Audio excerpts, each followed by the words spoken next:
Hey guys, what's up? Happy Friday to you all. Today we are going to be talking about a lot of big topics going on in the news. Some of them I'm sure you are very, very familiar with because they have been all over social media.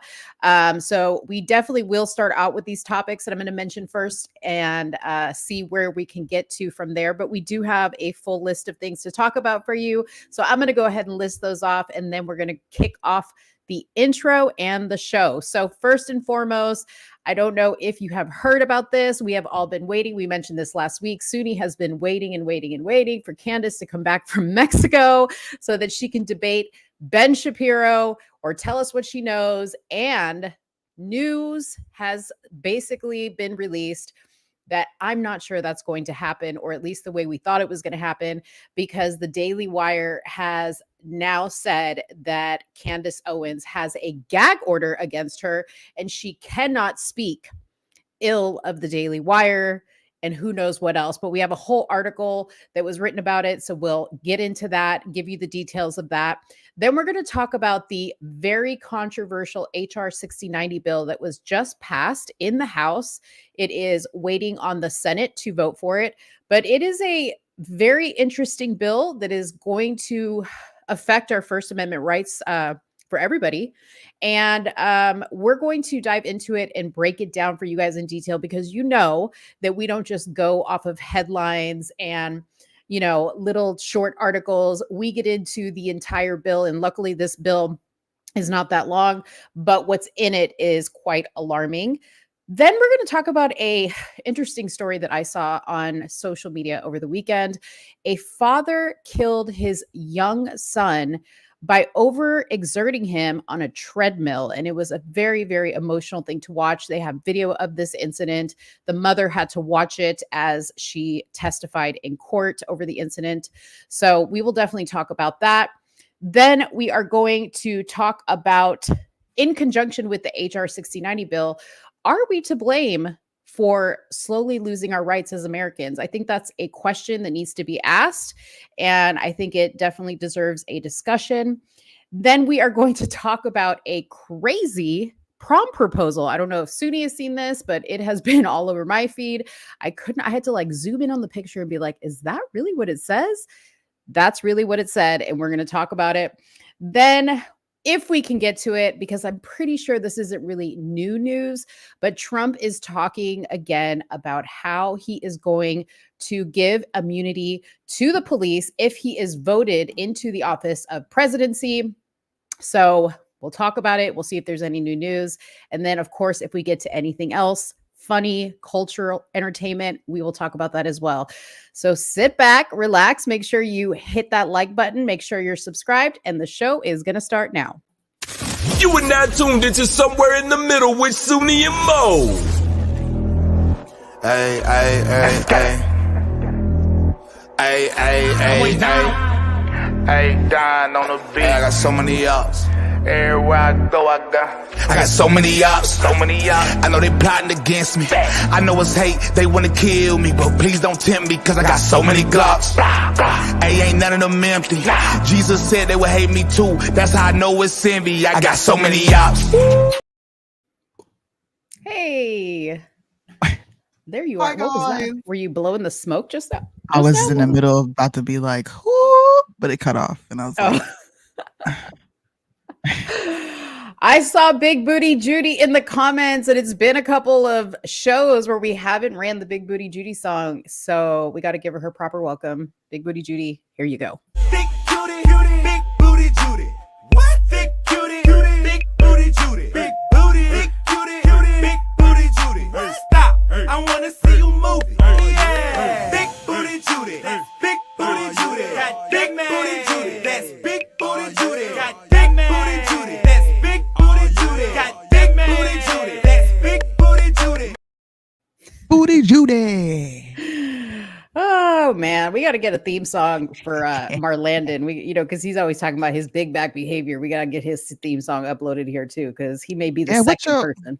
What all the big bags? What y'all eating tonight? Whether you're a big back for real or you're a big back in metaphorically. What y'all eat now? Tell us what you're eating in the comment section.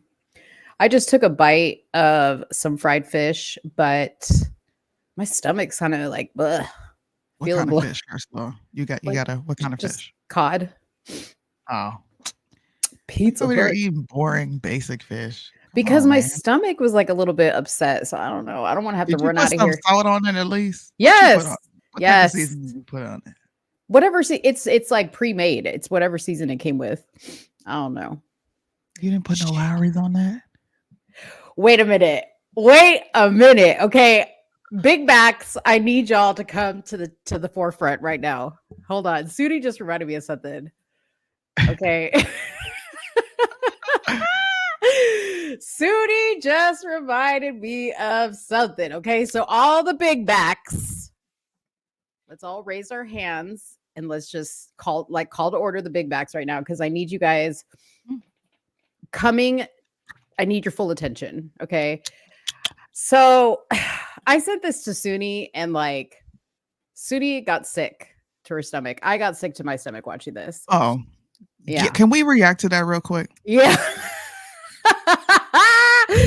Yeah, let's react to that. Okay. So This is first let me set disrespectful. this up. Let me set this up because I'm not trying to be mean to this Set it up. person. I'm not trying to be mean to this person because I've met her family, I've met her husband, I've met the kids. They are super, super nice people. Okay. But just because you nice doesn't mean I'm going to say your food looks good. Okay. You could be a Yeah. real nice person. Your food is trash. Okay. Yeah. Bless this woman's heart. She's got like 15 kids. She's like, a Proverbs, a woman of the Bible. Okay. She cooks. She takes care of the kids. She's constantly pregnant. Her husband seems to be happy. But we got to talk about her recipes. Okay. Now, this is the mother of the Collins kids, and I don't know what her first name is. I forget. But this is what she looks like. And I'll show you the family. The family's beautiful. They have like, I don't know how many damn kids. When I saw them in person, I have to say all those kids were super well-behaved children for as many kids as they got. But and I'm trying to just be super nice because You really are. because I'm about to go in on this. Okay. So she's got a whole highlight. Okay, of her cooking.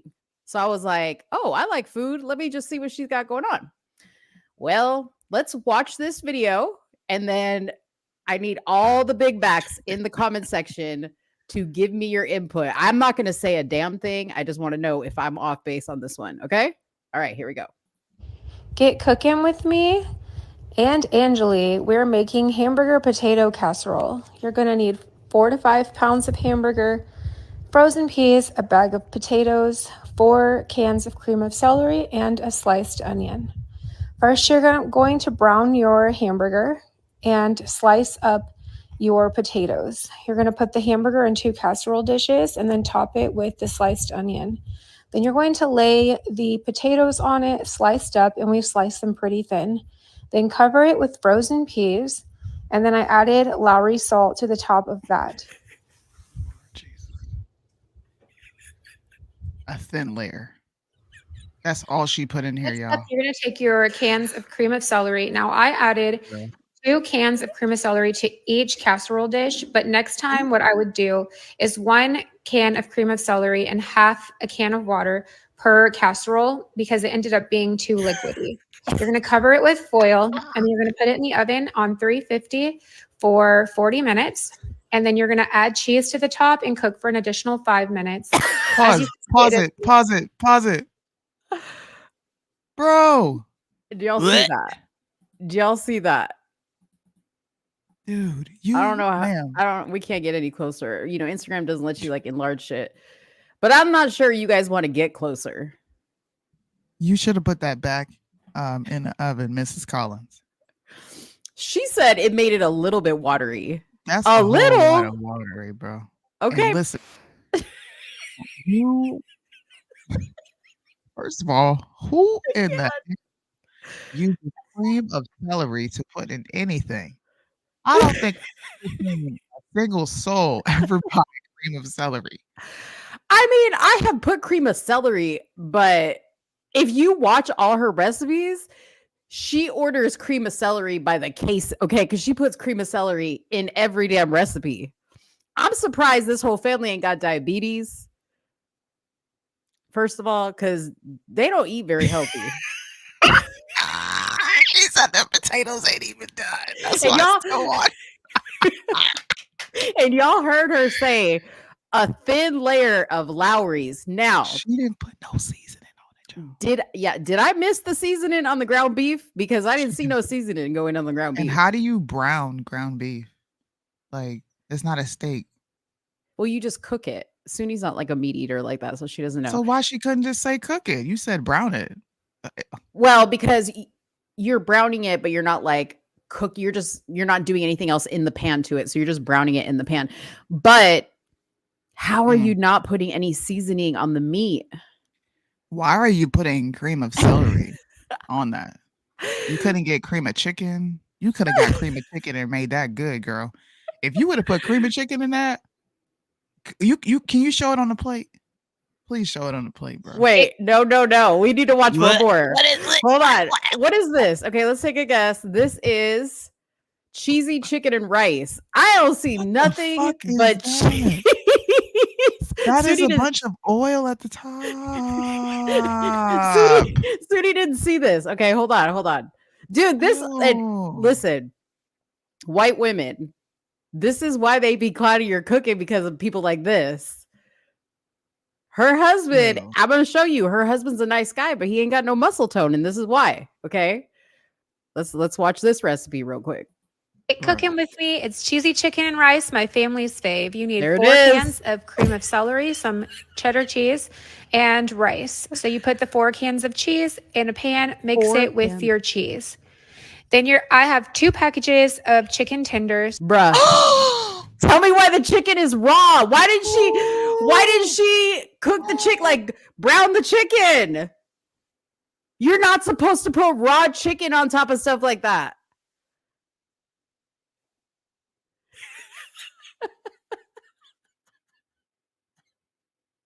Turn it off.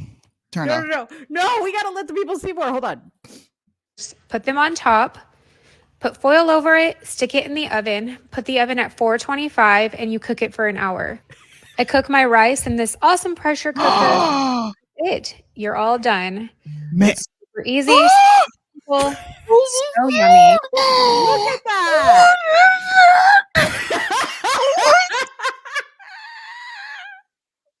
What is that? Bro, I can't. You didn't put no seasoning on it. You didn't even add salt. You didn't even rinse that chicken off or take the film off. You just Dude, and like the look of it just looks like fat and like carbs. Like that looks like terrible. corn, eggs, and mash. Yeah. And that looks like I don't know what that yellow stuff looked like. Wait, But- okay, so check the comments. Somebody said, "Are you open to suggestions from strangers?"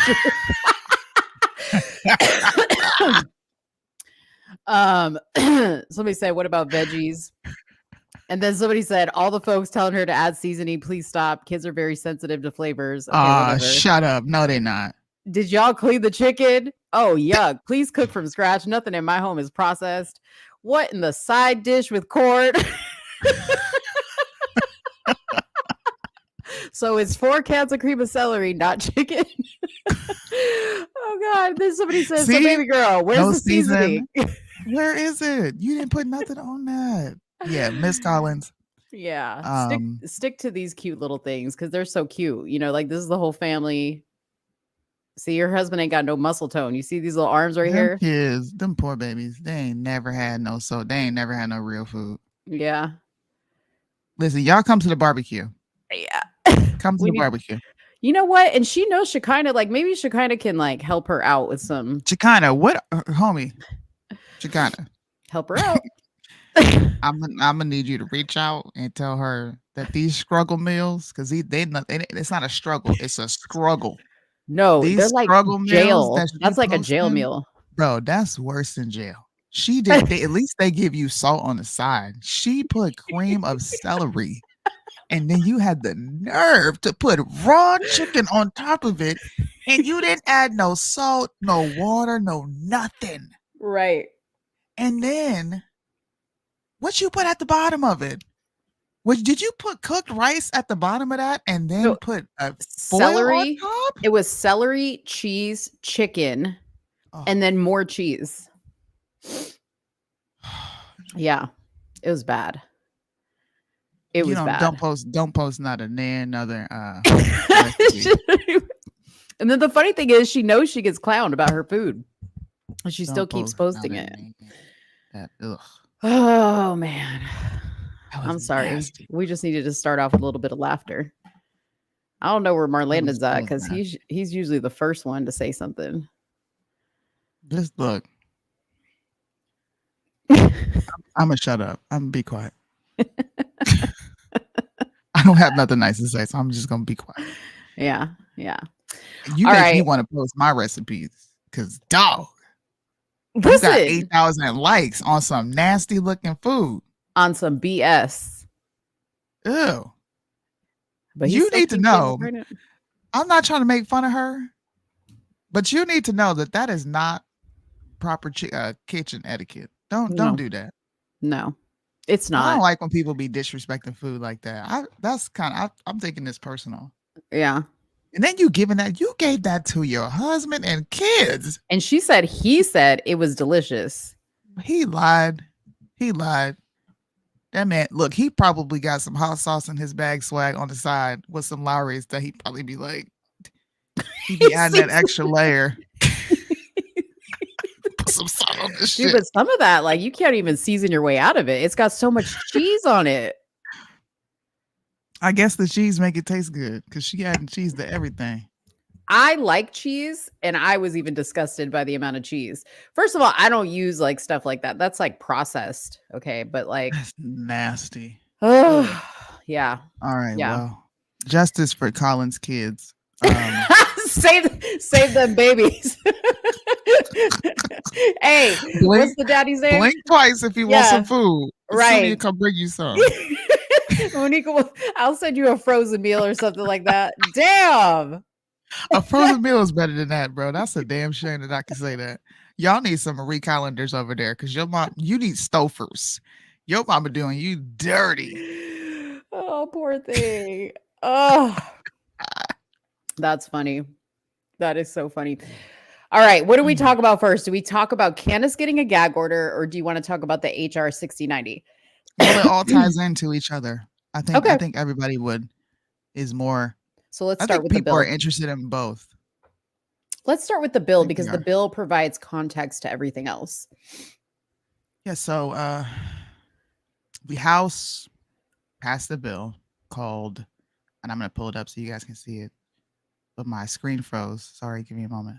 Can you hear me? Or am Yeah. I frozen altogether? Okay. No, we hear you. I'm waiting for my screen to unfreeze, but it's called HR 6090, Mm-hmm. and it's detailing the expansion of the definition anti-Semitism.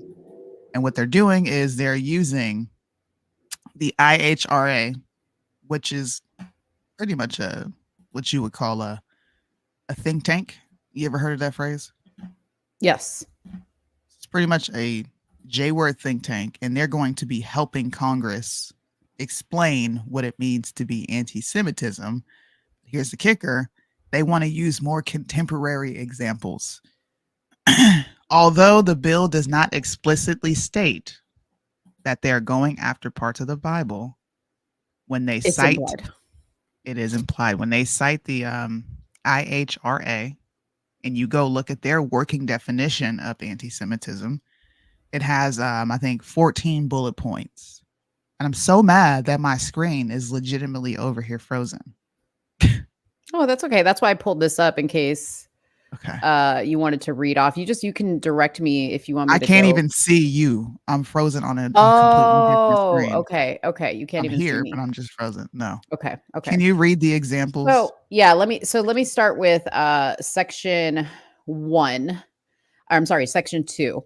So it is the sense of Congress that Title, whatever that is in Roman numerals, of the Civil Rights Act of 1964 prohibits discrimination on the basis of race, color, and national origin in programs and activities receiving federal financial assistance.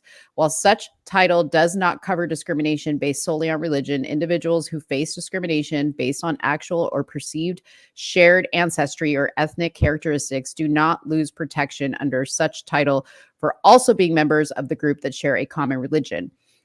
Number 3, discrimination against the Jays may give rise to a violation of such title when the discrimination is based on race, color, or national origin, which can include discrimination based on actual or perceived shared ancestry or ethnic characteristics. Perceived? Yeah, perceived. Yeah.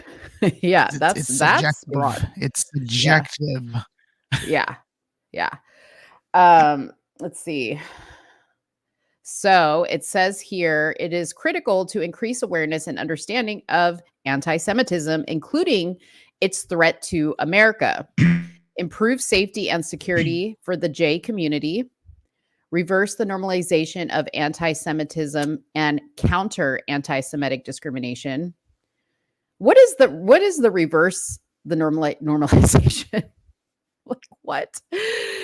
Expand communication and collaboration between communities. Findings. Congress finds the following. Anti-Semitism is on the rise in the United States and is impacting J students in K through 12 schools, colleges, and universities. The International Holocaust Remembrance Alliance, referred to as the IHRA,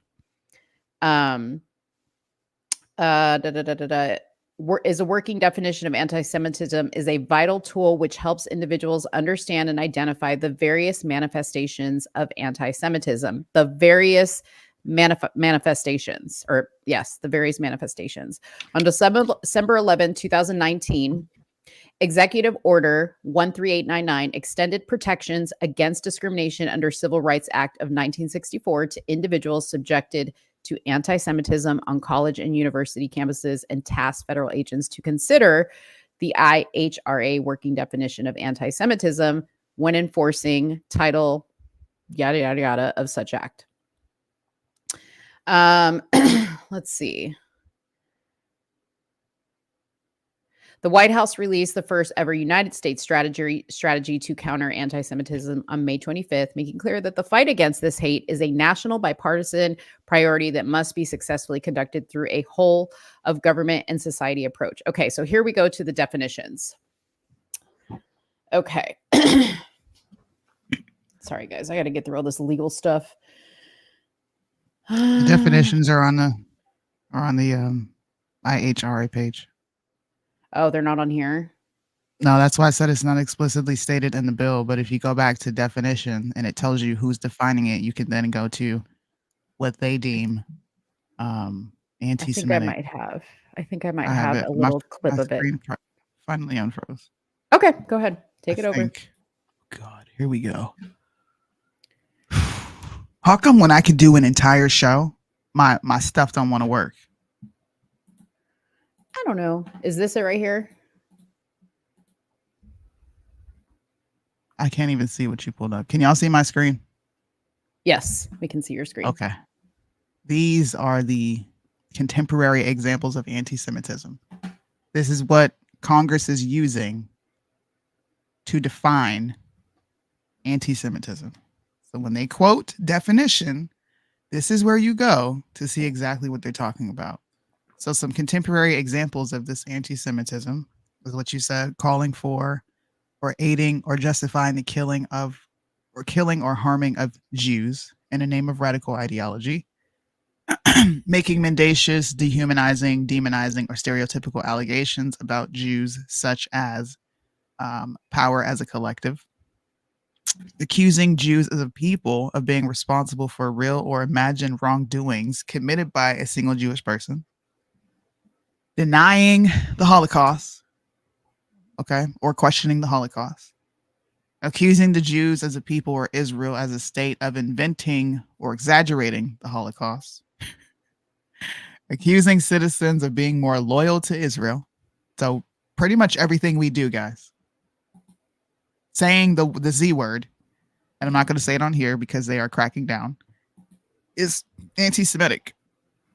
Applying double standards by requiring of it a behavior not expected or demanded of any other democratic nation. Denying Jewish people their rights to self-determination. And this is what has everybody really bothered, is using the symbols, images associated with classic anti-Semitism, claims of Jews killing Jesus, blood or libel, or to characterize Israel or Israelis. If you go to the Bible, and there are several different verses throughout the Bible, and I'll pull those up in a minute, they explicitly state who is instrumental in, getting rid of Jesus in that time. And they're upset. So let's stop there for a second because a lot of people online have been having debates about this. Okay. I don't think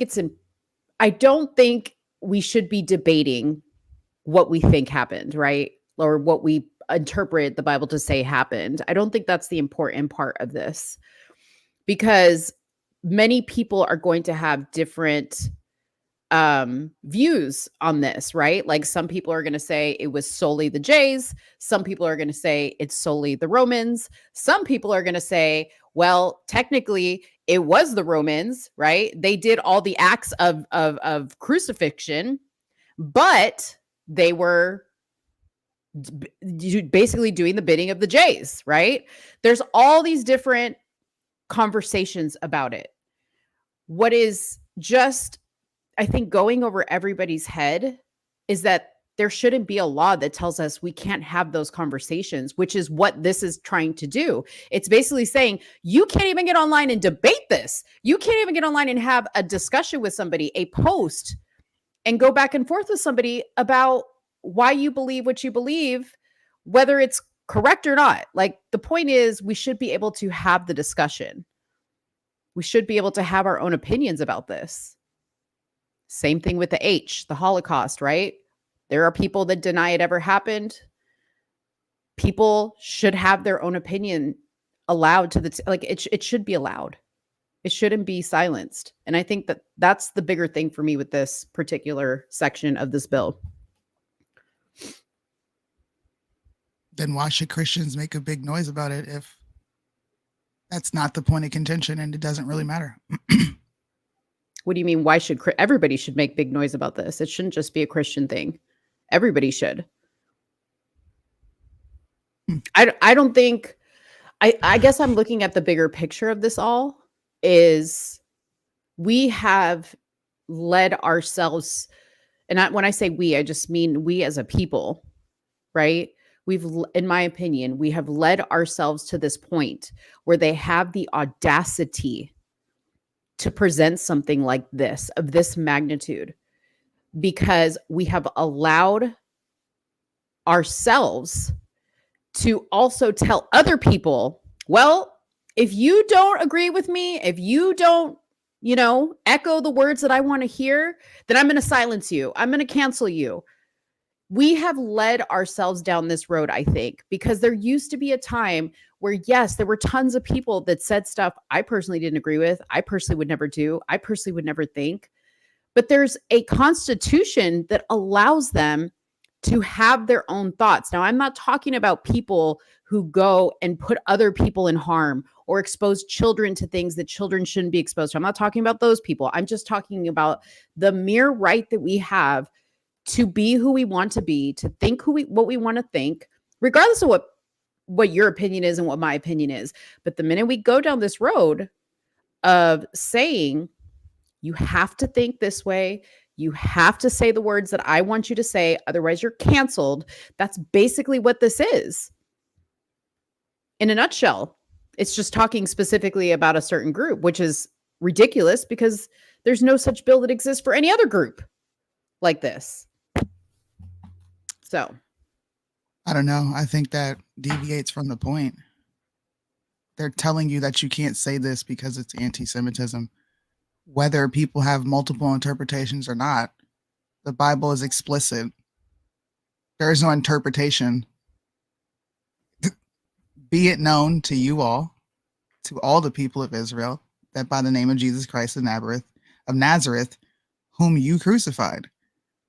I think that's an important distinction to make. I think it's important to bring that up because that's a lie to say, well, I'm not talking about you, but for somebody to say, well, that's not my interpretation of it is BS. Because at the end of the day, the only reason why the Romans crucified him is because the J word's asked. Yes. Period. Yes. And I agree with you on that, right? It's like, and this is the example that I was giving to Dave today about it. If I hired somebody to kill you, okay, and I said, get rid of her. I orchestrated it. I set up the time. I told you how to do it. I just didn't do it myself. I'm still an accessory to murder. If you ask who murdered Soonie Blanks, they're going to say Monique. She wasn't the physical murderer, but she planned and orchestrated it. So to me, that's how I think about it when I read it, right? That's how I think about it. But again, I want to say, and I don't want this to come off the wrong way, that it doesn't matter who's right and who's wrong. The fact is, we should be able to have the discussion. We should be able to talk about it. I'm nervous you just reading that scripture, because that alone, if this still goes through, would be considered illegal. That's crazy. Why we need to say it more. We shouldn't say, okay, let's not talk about this. Right. It should be talked about. It should be expressed. People should know that this is exactly what they're talking about. And there are several references through the Bible that say this. So in essence, what you're saying is you don't have to pass this legislation to know that what they think you believe is illegal, and they want it to be illegal, which violates the First Amendment. Okay. Not just speech, but your freedom to express your religion. Right. The government should not be able to come in and say, well, this is anti-Black or anti-Chinese, whatever. It's my religion. So I don't know. I'm a, you know me, I'm a go against the grain type of person. I think being quiet is why we're here. I think the lack of confrontation, if that makes sense, the lack of confrontation is why we're here also, because we seem to just be trying to respect everyone's point of view. And I don't have that belief. And I may be by myself, and that's fine, but you know, you're entitled to your belief 1000%. But I don't have to respect it, much like they don't have to respect mine. But the difference is I'm not advocating to draw up legislation to bar you from saying ABC. I can just think that your belief is utterly ridiculous. And that should be just fine. Somebody can be like, dude, you believe in a sky god, like you're crazy. Right? I don't want that to be illegal. That's their opinion. But I think this is a time for confrontation. I think this is a time to push back. This is a time to make people very uncomfortable and make them stand on what they're saying. Why do you think that a lot of Jews I don't know if you've ever watched some debates where a Jew maybe is said, you know, that you talk somebody who's a believer, right? A Christian talks to a Jew about Jesus. They have a very visceral response to just the word and just them claiming, right? That, you know, he is who he is. Why do you think Jews today get so worked up over that? But at the same time, when you talk about slavery times, right? And white people are just my ancestors may have owned slaves, but I didn't. Why are they able to let it get, they're able to kind of draw the line, but the Jews, man, they get really upset when you even talk, to the point where they're making a bill like this, right? Why is it that you can't say that? What is it? I think we are. How do I word it? Dang, this is gonna sound. This is gonna sound. I'm not arguing for white supremacy. I want people to understand that. That's Oh not what Lord, I'm huh? doing. It's not Here what we I'm go. doing. Okay, I feel it's important to make that Yeah. disclaimer. Yeah. But if we are thinking of how this word has been used Mhm. throughout centuries, okay? I think this is a direct example of that. You cannot criticize me. You are beneath me. Mhm. Okay. I'm here. The rest of you are here. And I'm going to determine what you watch, what you learn, what you Yeah. say, what you can't say, where you can protest, if you can't protest here. And it's all centered around one specific group. And this one specific group has also been accused, allegedly, Uh-huh. of having a crazy amount of power at the very top Mhm. that control our politics and our entertainment. Right. That's what I think. I Mhm. think they legitimately feel above reproach Mm. because they are labeled as God's chosen people in the Bible. I personally don't believe these modern day Jews are the people in the Bible. Now, for the people who are Yeah. going to watch and say, well, who is a Sunni? I don't think it's black people Nobody. either. I don't think it's anybody. I don't know who that is, but I don't think in modern day times they even are close to the people who are in the Bible. I just don't. Now, do they carry the characteristics, which is rebellious? Because that's what Israel was known for, constantly being rebellious, constantly warring against God. Mhm. Sure, but I don't know if those are those people. All I can say is I legitimately think that they are. Oh my God, I can't believe I'm saying this. Oh Lord. Don't say it if it's that bad, because girl. It's not bad. Like it's not. How do I If explain it? if Soonie says It's if Soonie says W power, I don't know what I'm gonna do. I'm gonna fall out to the side. Girl. I'm just trying to give an example that people can grasp. Like I'm not advocating for any of this. I'm just saying it fits the archetype. Okay? It fits the archetype of a specific group in this country that has a specific history with Mhm. taking the Bible and altering it. And this is what caused a lot of people who look like me to say that's the white man's religion. I think that's exactly what this group of people is doing in terms of the Bible. If that does that make sense? Like, do you understand what I'm saying? I Yeah. can't say the words because people are going to be like, "Oh, you're pro-black," or you think that's not what I'm saying. I'm using Mhm. the same arguments that we've heard, right, and that we speak against. Because I can agree that they took advantage of the Bible, slave owners once upon a time, but I can also agree that they maimed scripture. So I think that's exactly what they're doing. They're just maiming scripture. Oh Lord. We're gonna get canceled. Was it that bad? Come on, guys, vote in the chat. Was it that bad? Well, it's hard to have the conversation. It is It really is hard. hard. It is really hard to have the conversation because, and see, this is what's sad about it is we have to tiptoe. We have to tiptoe around this conversation Yeah. now, and this bill isn't even passed yet. It's not even passed yet. It's not even passed yet. They're already basically doing all the stuff that they want to do in this bill.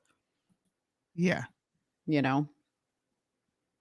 And look, I'm open to like pushback, but for just for the common sense person to understand what I'm saying, Yeah. I think it's important to use those like distinctions so they can compare and contrast. Now, this doesn't mean that I think, slavery was a big deal. Yeah. We're so far removed from this. I have what the fuck? Power!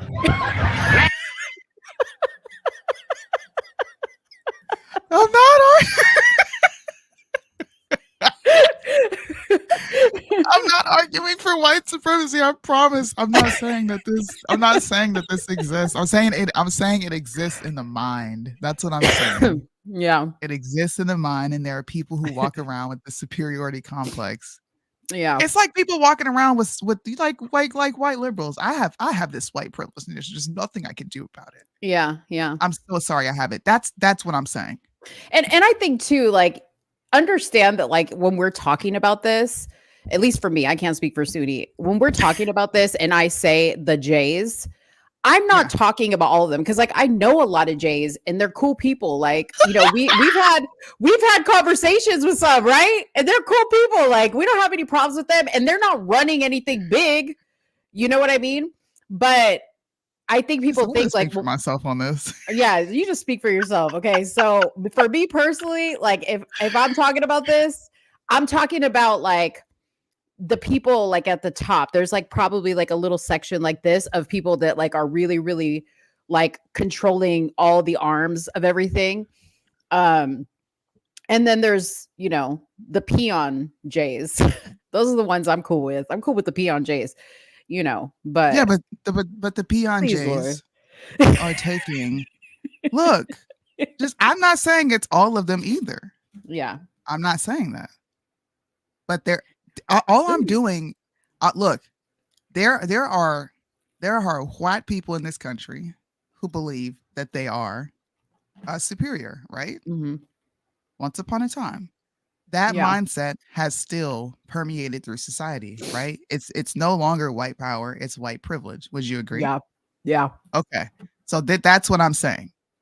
The white people who are peons, right? Mm-hmm. They're not controlling anything at the top. They don't make decisions, but they are going with a mindset that is being constantly fed to them through narratives via what if it's politics, culture, current events. It's always happening. Oh my God.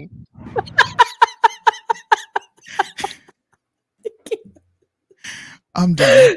I'm the bad one. No, I'm the bad one. I know. I'm just trying to make it funny.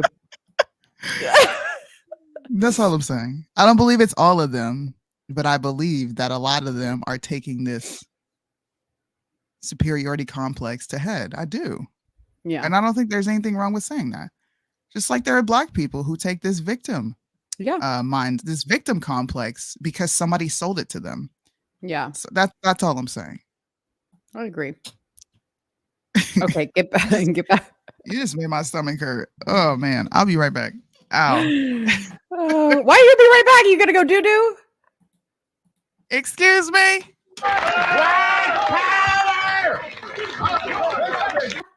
All right, I'm done. Y'all got me acted up. Okay. I could only play so much Dave Chappelle until we get banned. Okay, so let me take over from where Soonie was reading because I got the section. Okay, so first she read Acts 4:10. Then there is Thessalonians 2:14-16. Lord, let me get my glasses on because I can't even read this. It's so tiny. Okay. It says, for you, oh Lord, for you, brethren, become imitators of the churches of God in Christ Jesus, which are in Judas. For you suffered the same things from your own countrymen as they did from Jews, who killed both. That's what they have a problem with. The Lord Jesus and the prophets, and drove us out and displease God and oppose all men by hindering us from speaking to the Gentiles that they may be saved, so as always to fill up the measures of their sins. And then they have Acts 3:14 listed here. You denied the holy and righteous one and asked for a murder to be granted to you and killed the author of life, whom God raised from the dead. To this we are witness. So that's basically what they tweeted. I'm sorry, the gist of it. Okay. Now Candace, because we're going to transition into Candace, and I'm not sure if Soonie's done, but she took a little doo-doo break, so we go where I want to go with it. So Candace tweeted, Israel has completely overplayed its hand now. True American conservatives will never support laws that threaten speech. The bill is the work of deranged Bolshevik psychopaths. There's no other way to state it. Okay. So I agree with her, but whatever. Then Gary Bird tweeted, the entire New Testament is considered anti-Semitic by the ADL and the Holocaust Museum. Little by little, Christianity is going to be outlawed with thunderous applause from Republicans and conservatives. Now, I do want to bring up the fact that conservatives did I'm going to say Republicans, not conservatives. Republicans overwhelmingly voted in favor of this bill. Like, I know a lot of people are going to be like, oh, the Democrats. No. The Democrats did vote for it, but the Republicans, more of them voted for it. So I'm not going to say what that tells me, but what does it tell you? It kind of goes back to what Soonie was saying about a certain sect of people controlling everything. Okay. So, that's probably the extent to which we can cover this bill. I'm not sure when they are going to vote in the Senate on this, or what the probability is of it passing, but maybe Soonie can tell us when she comes back. Anyways, I want to move on to the Candace Owens debacle with Daily Wire. So Daily Wire, because this feeds into all of this, okay? Because y'all remember that Candace basically left the Daily Wire, or the Daily Wire parted ways with Candace when she tweeted, Christ is king. And then that set off a whole back and forth between her and Ben about a lot of different stuff. And then basically saying in the end, hey, you want to debate me on Israel? I'd be happy to. So this article that was written by Glenn Greenwald, okay?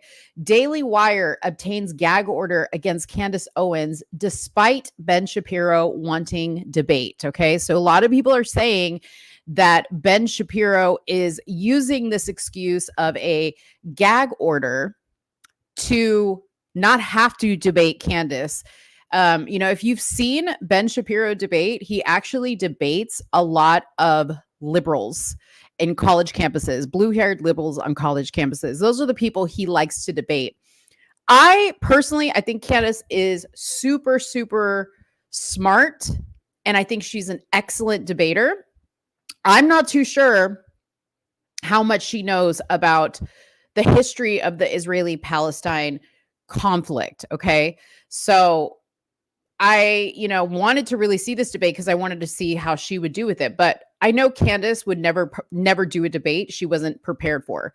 At any rate, this is how the article reads. It says, the right-leaning news and commentary site Daily Wire obtained a gag order against former host Candace Owens, despite co-founder Ben Shapiro claiming he wanted to publicly debate her about Israel and anti-Semitism. The Daily Wire secretly sought to muzzle Owens through a private arbitrator after she left the company in March. This is what Glenn Greenwald wrote, okay? Now, this is what makes this crazy, is if you guys can go back, and I'm not going to go back, but if you guys go back and look at all the tweets between Candace and Ben, the only tweet or X post that Candace made that set Ben, like I said before, for some reason, the Jays get really upset when you say Christ is king, but she said it, and then that set off a firestorm of back and forth messages between the two of them. So in reality, Ben was the one who kind of started talking about this publicly, because Candace at one point responded, oh, so we're talking about this publicly now? Okay, if you want to talk about it publicly, let's do it on a public platform. Let's do it. And then, of course, Ben was like, well, let's do it on the Daily Wire. And she said, I'm not bringing people to the Daily Wire. We're going to do it on a completely removed, non-associated platform. They were going back and forth about who that was going to be. They were waiting for Candace to get back from Mexico, and then this gag order came about. So the gag order was approved as Shapiro and Daily Wire CEO Jeremy Boring were publicly negotiating with Owens on an agreed-upon venue. That's what I was just saying. Date and time for the debate that had been widely anticipated by readers and viewers on social media. Boring told Greenwald that his report is inaccurate to the point of being false, completely false. But he did not elaborate. I'm sure you can appreciate this, what he said. I'm sure you can appreciate how fraught a high-profile breakup like this is. For that reason, we are trying to resolve our issues with Candace privately, Boring quoted as telling Greenwald.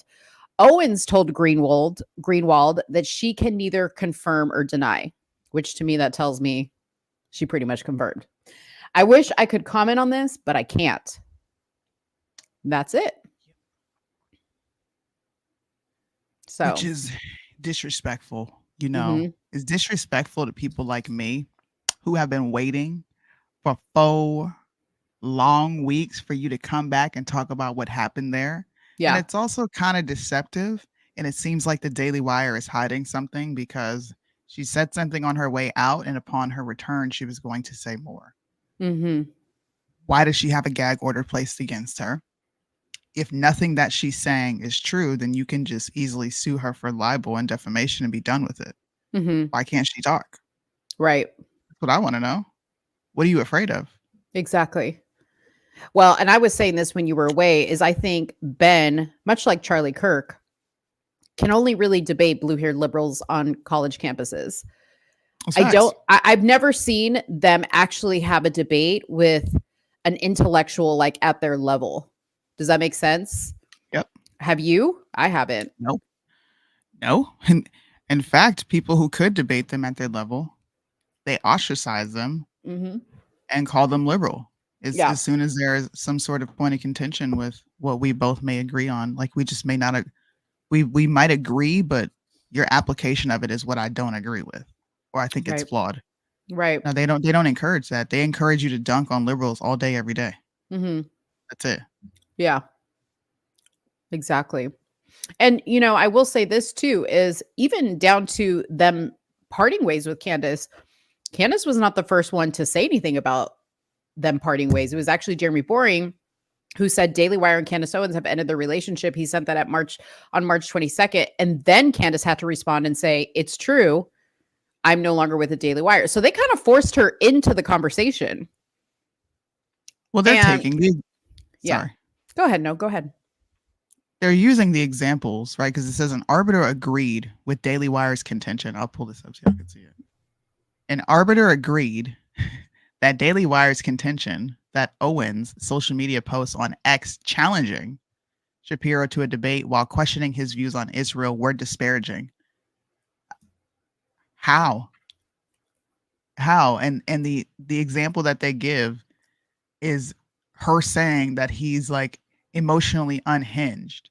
But if you go back and you look at Ben Shapiro, he called her emotionally unhinged before she ever got to the point of saying anything about him. So it just goes back to our first conversation of there is this superiority complex that these people demonstrate. Right. On like 10. Forget 10 on 1,000. Yeah. And when somebody who's on their level challenged them, they said, nah, you sit down and shut up. Right. Yeah, because what you're referring to is before any of this happened, even before the Christ is King happened. Yep. What was the video of Ben Shapiro at a private event talking shit? He was talking shit about Candace. He said she was an embarrassment. Can we play that? Can we play that? You know what? Let's do some fact checking. This is why I like doing this show. This is why me and Mo are friends, right? Mo may not be a debater. Nope. But she's a good person to like bounce your ideas off of and challenge that perspective, bro. Because I look at it like simply. No, you don't though. There are some times where you have a very complicated view of something and it sends me for a loop at times. But it's the challenge that I like. I still have to like challenge what you're saying and be. Yeah. Well, I think what I bring to the table is not everybody thinks and processes things like you do, like who you're like a debater and you know, read about all this stuff all day. The majority of people think about it like I do. They do. Like they're very like, how is this affecting me now? Like, I don't want to get in. Like, I'm not here to like debate all this bullshit. Like, can we just go back to like the way things were? Like, that's how most people are thinking about it. Yeah, exactly. Now, Don't skin me alive for using the Young Turks, but this is the first thing that popped up, and I don't want to go to my own page right now because I can't. You're But good. this is Ben Shapiro giving her an extremely harsh criticism. And then the question was about Candace Owens. I think her behavior during this is disgraceful. Without a doubt.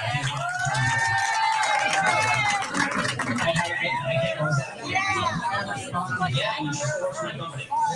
Yeah, I think she's been absolutely disgraceful. I think that her faux sophistication on these particular issues has been ridiculous. It's not faux sophistication, it's ridiculous. Everybody can see the moves that she's making, the things that she's saying, and I find them disreputable.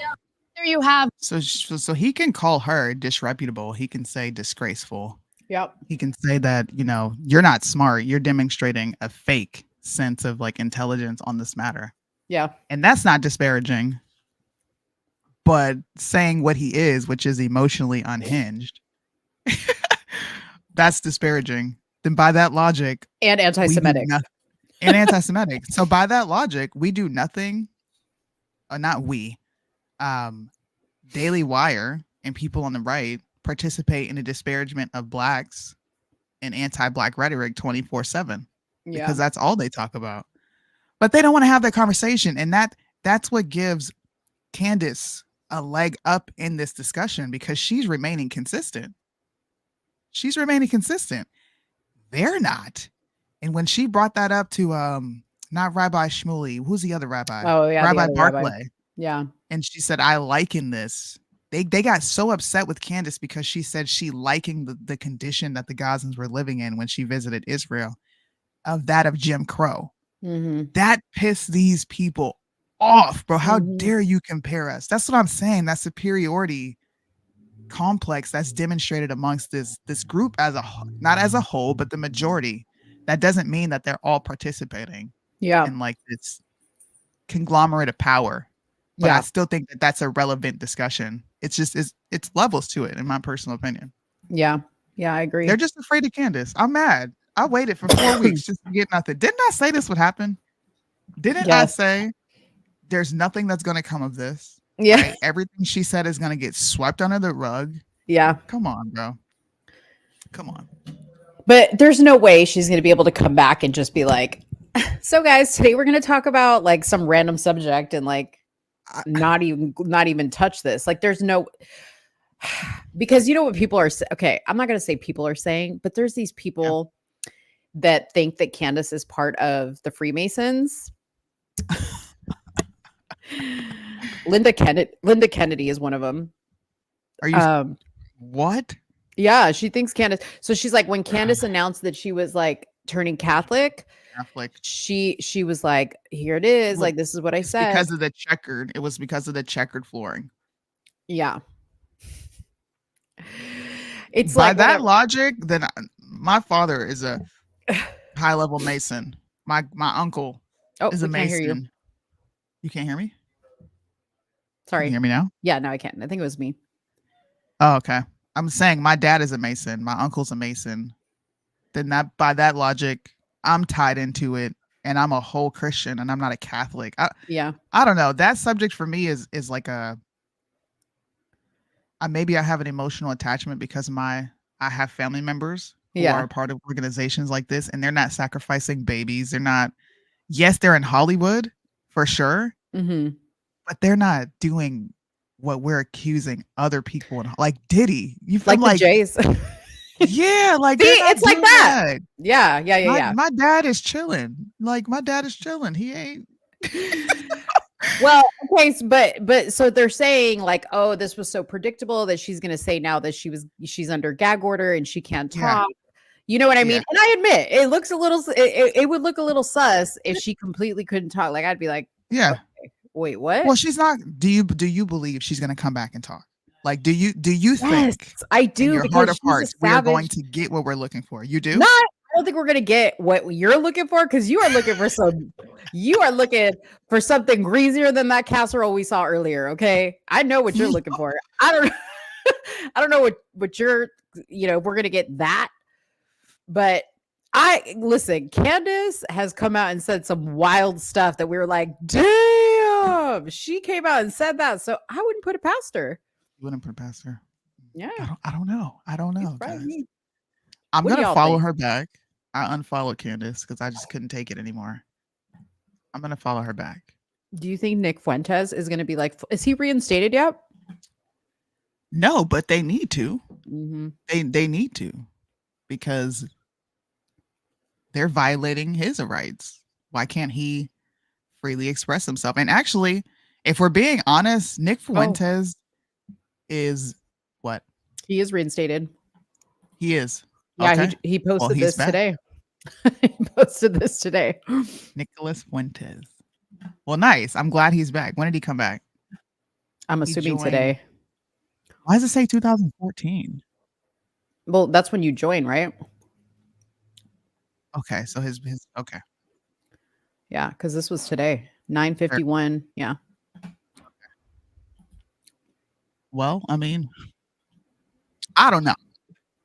All I know is she better come out saying something worth listening to. That's what I know. I Now believe I'm this is an getting attempt impatient. to like destabilize her because we can all listen to Candace talk about, conservative talking points, political Yeah. commentary. That's something that we're used to her speaking on. Yeah. But I kind of think this right here cuts her at the knees because I think there's way more to her than Mhm. just her like political, not rehearsed, but the things we already expect from her. Yeah. You know?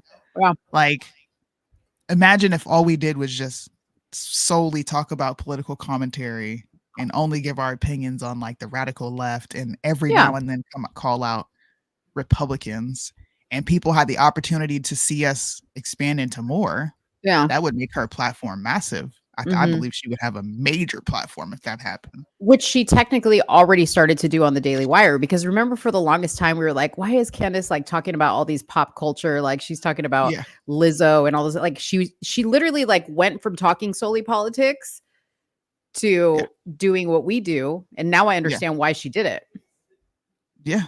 Mhm. We'll see. I think this cuts her at the knees, though. I'm gonna be honest. I really do. Oh, we'll see. We We'll will see. see. Was there But shout anything out else? Oh, sorry. Was there what? I'm sorry. Was there anything else you wanted to cover on the bill? Because you had to go drop a No. deuce. Why do you want to expose what I was doing privately? Because you said your What if stomach I had to hurt. throw up? Yeah, but what if I had to puke? Why you automatically go to doo-doo? Because I just love it. I don't know. Because it makes me uncomfortable. Dude, like when people wait, can we talk about this really quick? Okay, when you're at What? somebody else's house, do you go number 2? No. You don't? No. I also Okay. don't eat at other people's homes. And if Oh. I do, there's something in my body that just I don't use the bathroom unless I'm home. So what if you really have to go though? Then I'm really gonna hold it. My stomach's gonna hurt. What? I can't. Yeah. I would shit myself. Unless there's like I would do the like, the foolproof method where you use the bathroom and you flush it immediately. Okay, and then wait. you hold it until the toilets fill back up and then you're like and then you flush it immediately. That way the smell doesn't linger. Listen, I do that all the time. But let me tell you something. What is like the bane of my existence? Okay. What? And this is just like annoying me. If any more places get toilets like this, I'm gonna like protest. Is the toilets that like you have to get up from for the toilets to flush. Now they for the longest time had toilets that you could like manually press a button to make it flush. And at Target,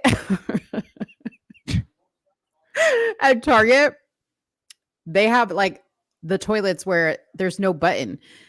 You have to like literally like move around, like try to like move forward, try to make the thing think you're gone to make it flush, dude. And there's nothing more that I hate. I know this is weird. There's nothing more that I hate than like going number 2 and then like knowing that it's just sitting underneath me. Like it's just what? So like I'm a constant flusher. I'm a constant flusher. That's only in public. If I'm home, I'm comfortable. Then like I flush all the I'll time. I'll use the bathroom with the door open. Oh. Yeah. It's comfortable. Like I like to communicate. Sometimes I'll sit outside the bathroom door because everything is separated here in Japan. Yeah. You have a main area that has the sink where you brush your teeth, and then you have the bathroom and then the shower. Yeah. I'll sit in the main area and like have a conversation with my husband. We'll just be talking. What? No. Yeah. I need complete silence. First of all, You I need don't even like silence? people. I don't even like people to really know. Like I sneak away. Oh my God. You are not one of those. I am. So you hide your poots too? Yeah. Like, first of all, I've had gastric bypass surgery. They're not pretty. So that's not something, number one, that you can hide easily. Like, not I pretty. literally, like, I would literally have to like leave to go outside and stay out there for like 5 minutes Yeah. to like let it completely air out, because gastric bypass gas is like no other. It's not like No, I'm not regular. saying- Yeah, it's not like regular people where you can just be like, boop, and it just like smells for a second. No, it's like It's like she's using a hand gesture. it's like the What's Hiroshima, like boom. Is it like is it like crop dusting, but not really crop dusting? Yeah. Heather, Oh, I sweet. do sneak away. What are you talking about? First of all, you're my friend. You're my friend, and we travel together, and we often stay like in Airbnbs where there's like 1 or 2 bathrooms. So I have to kind of like announce, or you guys know that I'm up there. But dude, Heather, when we stay in these Airbnbs that have these like plumbing systems from like the 1940s, do you know how nervous it makes me? Like, it makes me Now, so I'm not nervous. saying like let it rip, right? Yeah. Don't like let it rip, but Yeah. yeah, the days of me like sneaking off to go do that is like done. I would rather hold it, and then when I can go use the bathroom, I'm just gonna go use the bathroom. See, I feel like it needs to be private. Like, that's not hot. Oh my gosh. I'm not it's of course it's not. You're shitting. Yeah. See, look at the last house we stayed in was from the 1800s. That's pretty dumb though. What's up, Uncle Said? Happy Sabbath. Happy Sabbath. We're actually talking about his people. You know, this is somebody that I want to debate on this subject. Yeah. I'm gonna go He's a Messianic Jew. Messianic. I'm not sure. You have Said. to ask him exactly what he is, but I'm gonna go live on Instagram after the show, and I would love to hear your perspective, because Said is also, he thinks that the servant in Isaiah is Israel. You're one person that I do want to talk to you about this, and I'm sorry if people don't know what I'm talking about. She wants to have a debate. If you read the book of Isaiah, you start from 38 and you go all the way up to 58. You'll understand what I'm talking about. But we've had this debate on and off, probably for about 2 years now. But now that this is happening, I want to talk to you, sir. I've been looking for you in these IG streets. I wore that Christ is King shirt today. People was just staring. Are you really though? You sound a bit like Mitch. You're kind of patting yourself on the back there. Is that Who? really your record? Oh, Sed's record. He's trying to say he's 185-0 in biblical debates. You really? Really? I haven't really seen Sed in very. I don't know. I don't even see Sed. Sed, did you unfollow me? Because He doesn't go live often. I don't even see you online. That's weird. I'm gonna catch you in these IG streets, Uncle. Uh-oh. Catch you. Does he go to the Discord? Okay. Look, thank you for making that distinction. I'll give you that. On the flood. You got it. Okay, so I need your reaction to something. First of all, Okay. shout out to us that we can go from talking about Candace Owens to an HR 6090 bill to our doo-doo habits. I mean, And still have 26 people watching. Who Almost 30 else? people watching. Who else can do that? Like, who else can How many people transition? can do that? Exactly. Nobody else can do that. You ain't watching any other show. Shouldn't we be on the radio? You know, We should. do you think I have a radio voice? Yeah, we could do radio. Let me close my eyes. Talk really quick. Can I be on the radio? Do you think people can like sit Give me, here and like- listen to me talk on a podcast forever? Yeah, I think so. If Yeah. we can listen to have that voice. Angela Yee, we can listen to you. I don't listen to Angela Yee. I hate No, her you, voice. me and Mo, bro, we're gonna box. When I see you, bro, we're gonna box. Oh, We gotta man. have it up. Wait, we got to get Carmen on here. Carmen should be talking about this topic with us. Carmen says she's driving around. She's driving. She whipping that thing. Say it, Mo. Say she whipping that thing. Oh, she heard us. She said, "Good talk tonight." Besides all the pooping, hey, we got to keep it real. We got to keep Y'all it real. got money over there? I called Soonie called me again, and I said it, and she's like, "No, you didn't do it right." You can't, man. That's funny. Okay, what am I reacting to? Okay, so I just need you to read this. Oh, I'm reading. I love reading. Oh wait, let's take us to the side really quick. There you go. Okay. This photo has been viral and is causing mixed reactions. Somebody sent this to me. I know I'm not cotton, but will you pick me for prom? See, look. I want to know what you think first. Why you put me on the spot? First of all, let me tell you what I think. I don't like this. I don't like this. Mo. Oh, I don't. No, listen. I don't like this because why did you have? Okay, this is why I don't like it, because I know exactly what you're doing here, little girl. I know you are putting something on a sign that you know is going to go viral, because like somebody said in the thing, it could have been an apple, it could have been a peach, it could have been all other things.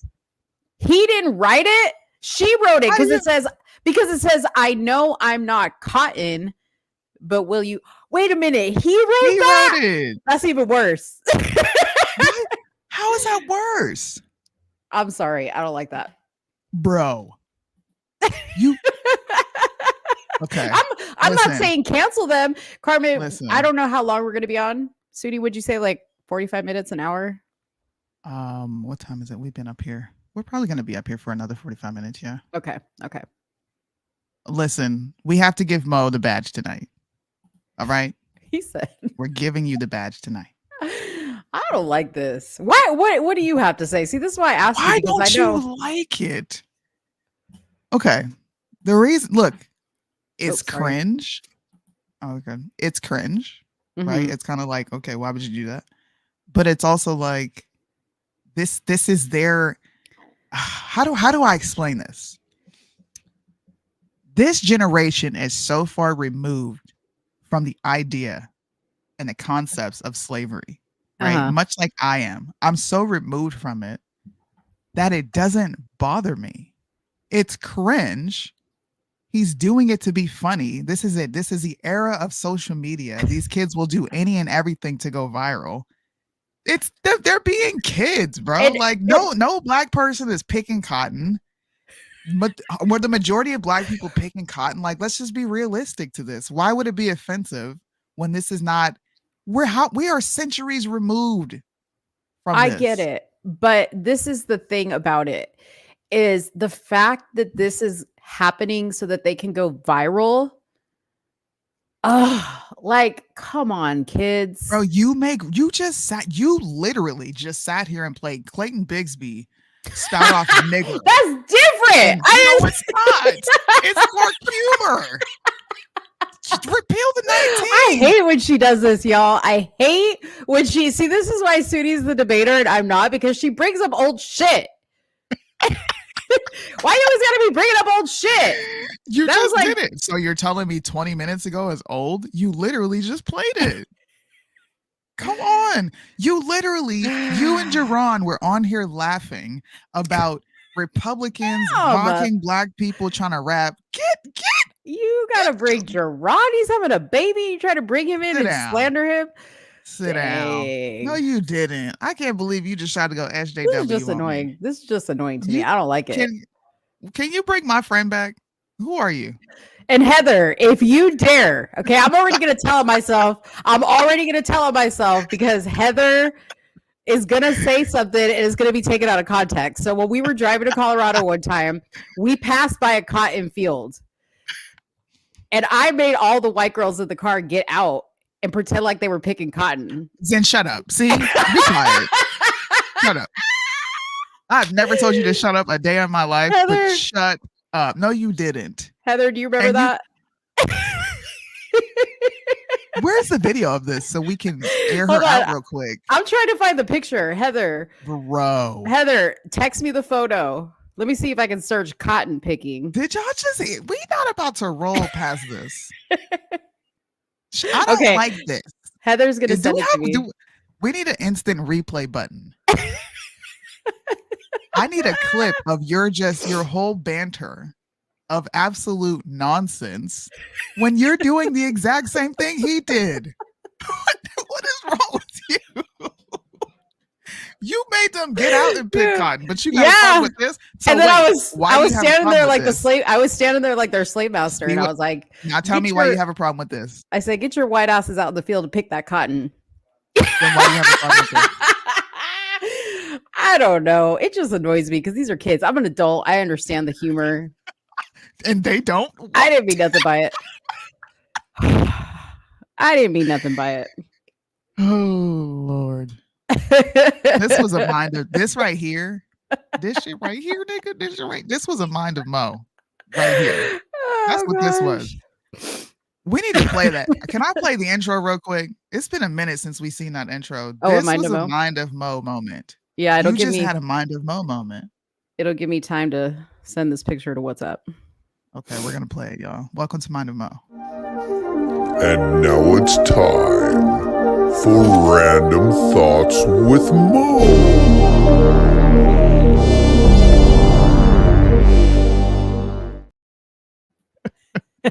Look at you. I'm posting this. Next to ooh. Look at that. That's Angela. She got down and followed orders. She said, yes, massa. She got down. She just said massa, y'all. Dude, Heather was in the car with a broken knee, and she took this photo. Wow. That's a whole cotton field. Well, this is why we should repeal the 19th, y'all. Yeah. This is why. Oh, that was funny. We've been laughed a lot tonight. That was funny. That was the laugh I needed. Hey, I got the shut up, Soonie. I haven't heard that in a minute. Shut up, Soonie. Didn't I say that to you last week? Shut up, Soonie. I'm offended. What? She's like, I don't like this, guys. They're kids. No. Oh my gosh. That is no, you hilarious. did not bring that up. I'm never gonna let you live this down. I forgot. I forgot about that cotton field though. This woman. Anyways, I guess y'all think that's fine. Okay. Now I need you to react to something else. Okay. Okay. Number one, you can react to what she's saying, but more so, I need you to explain what I'm looking at here. Now, who we're going to listen to is Harris Faulkner from Fox News. I watched this at the gym today and I was like trying to understand what's up with the look though. So here we go. Okay. About 10 and a half years ago, I was chairman with this idea called the News Cafe, and it was going to be shot on our third floor cafeteria. Mm-hmm. We did 2 pilots in there. And I explained to him that we needed something across the noon hour because our numbers were sagging. People were getting news fatigue from the morning, kind of the morning news. And we had a lot of co-anchor situations, and then the afternoon kind of looked like that. So we had Fox and Friends, we had a bunch of co-anchor situations, and then every now and then they pitch in something, they try something new with a solo host or whatever. And I said, well, why don't we break it out and do something different? Why don't we make it mostly women? How is that something different? What? Why is she in rollers? I listened to this whole thing to find out why she was in rollers. See, now look. What in the entire yeah, thank you. I don't know. To me, now did she come up with this idea herself? Or did they encourage her to do this? I don't know because I don't understand why she's in the rollers. Why is she in the rollers? That never get to what that. does that say at the top? What does that say at the top? This It past says week marked last the 10th weekend marked the anniversary. 10th anniversary of Outnumbered, airing on Fox News. Co-host of Outnumbered is Harris Faulkner, and she joins Fox News Rundown to discuss the making of the show. Huh? Oh Lord, Heather's sending me all sorts of pictures. Isn't this the like equivalent of like Bonnet Gang? I thought this was Ghetto and Ratchet. I don't know. That's the first thing I thought of. Well, that's what I'm not sure of. I'm like, what is she like? Is there like a punchline to this? On. Judge Janine does this too, but why? To me, it just looks very unkept. Yeah. It's very strange. Yeah. What the? Why would you do? I don't know, girl. All right. Heather wants me to share one more picture from the same trip. We're not picking cotton. Maybe she was late and the powers that be. Like, too bad. This is Mo shopping. Why are you taking advantage of somebody's handicap? Oh my gosh. Because I was making a TikTok to You See Me Rolling. Oh my gosh. And Heather had to use this, so I was like writing it. So yeah. Oh, she had to use it. Okay. I thought you got it yourself. No. All right, Heather. No more pictures.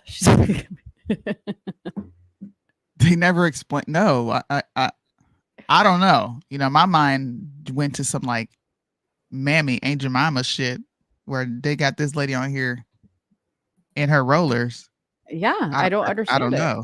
I don't understand it either. The only reaction I had is what the F. That's it. Like, why you on here in rollers?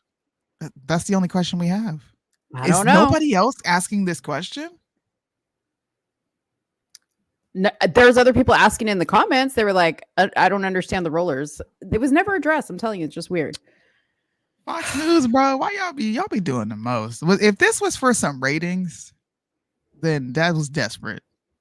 Yeah. You could have brought me on, you know, and I could help y'all with some ratings. You could have just brought me on and asked me about women's rights. Please help stop AIDS in Africa. Stop having sex with the wildlife out there. I don't really care about Africans. I'm sorry. Clip that. Where's that bell? Black power. That's the equivalent of Kanye. Yeah. George Bush doesn't care about black people. Listen. I don't care about no goddamn Africans. Boy, did that message age well. Not age well. I don't. Okay. Well, I have something for you to react to. Okay. I thought it was pretty funny that a lot of people were having this ridiculous conversation. So give me a second. Hold on. I think people just like when we do these reactions back and forth. All right. What do you see in this picture? Don't read anything. It's Just like tell me a what Christmas sweater party. Looks like a Christmas where do you- sweater with a bunch of white girls. Yeah. Okay. Guess what all these women are? Men. They're all Eagles wives. So NFL player wives, the Eagles team, this is their wife. These are their wives. And this was a 2023 Christmas picture that was taken. What do you think about that? The Eagles, they're all married to white women.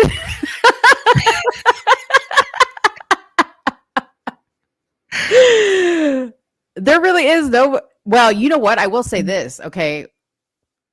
And I won't say the name of the establishment, but there's an establishment by me where they have an NFL contract, and my daughter works there, and we go often when the teams are in town, and there's a whole lot of white ladies there. But you know what? I'm all for it. Get your love. Dude, you know what's coming back is the Russell Wilson when he got drafted and his wife at the time, the white lady. You remember that? Yeah. Did you ever see that? I did see that. Oh, dude, that was a funny video. She was crazy when he got drafted to whatever. I think it was like the Seahawks or something. Here's the question. why do you think this is? Like, why do you think that there is a lot of black athletes marrying white women? I think a lot of it, honestly, from my point of view, I think a lot of it has to do with like where they're going to school, right? Like the demographic at the school that they're at is probably majority white. Number one. Now, some of these guys come in with their high school girlfriend, and you know that's another thing too. But I mean, I think that's what it is. Now, I was watching a podcast where a player who was black was asked that same question. And he said, well, to be honest with you, me personally, he's like, I can't take no ratchet, whatever, to like an important upscale event. Like, and he's like, and the events that I go to now are like upscale, you know, you got to act right. You got to act a certain type of way. And he's like, I'm not going to bring just anybody to those events.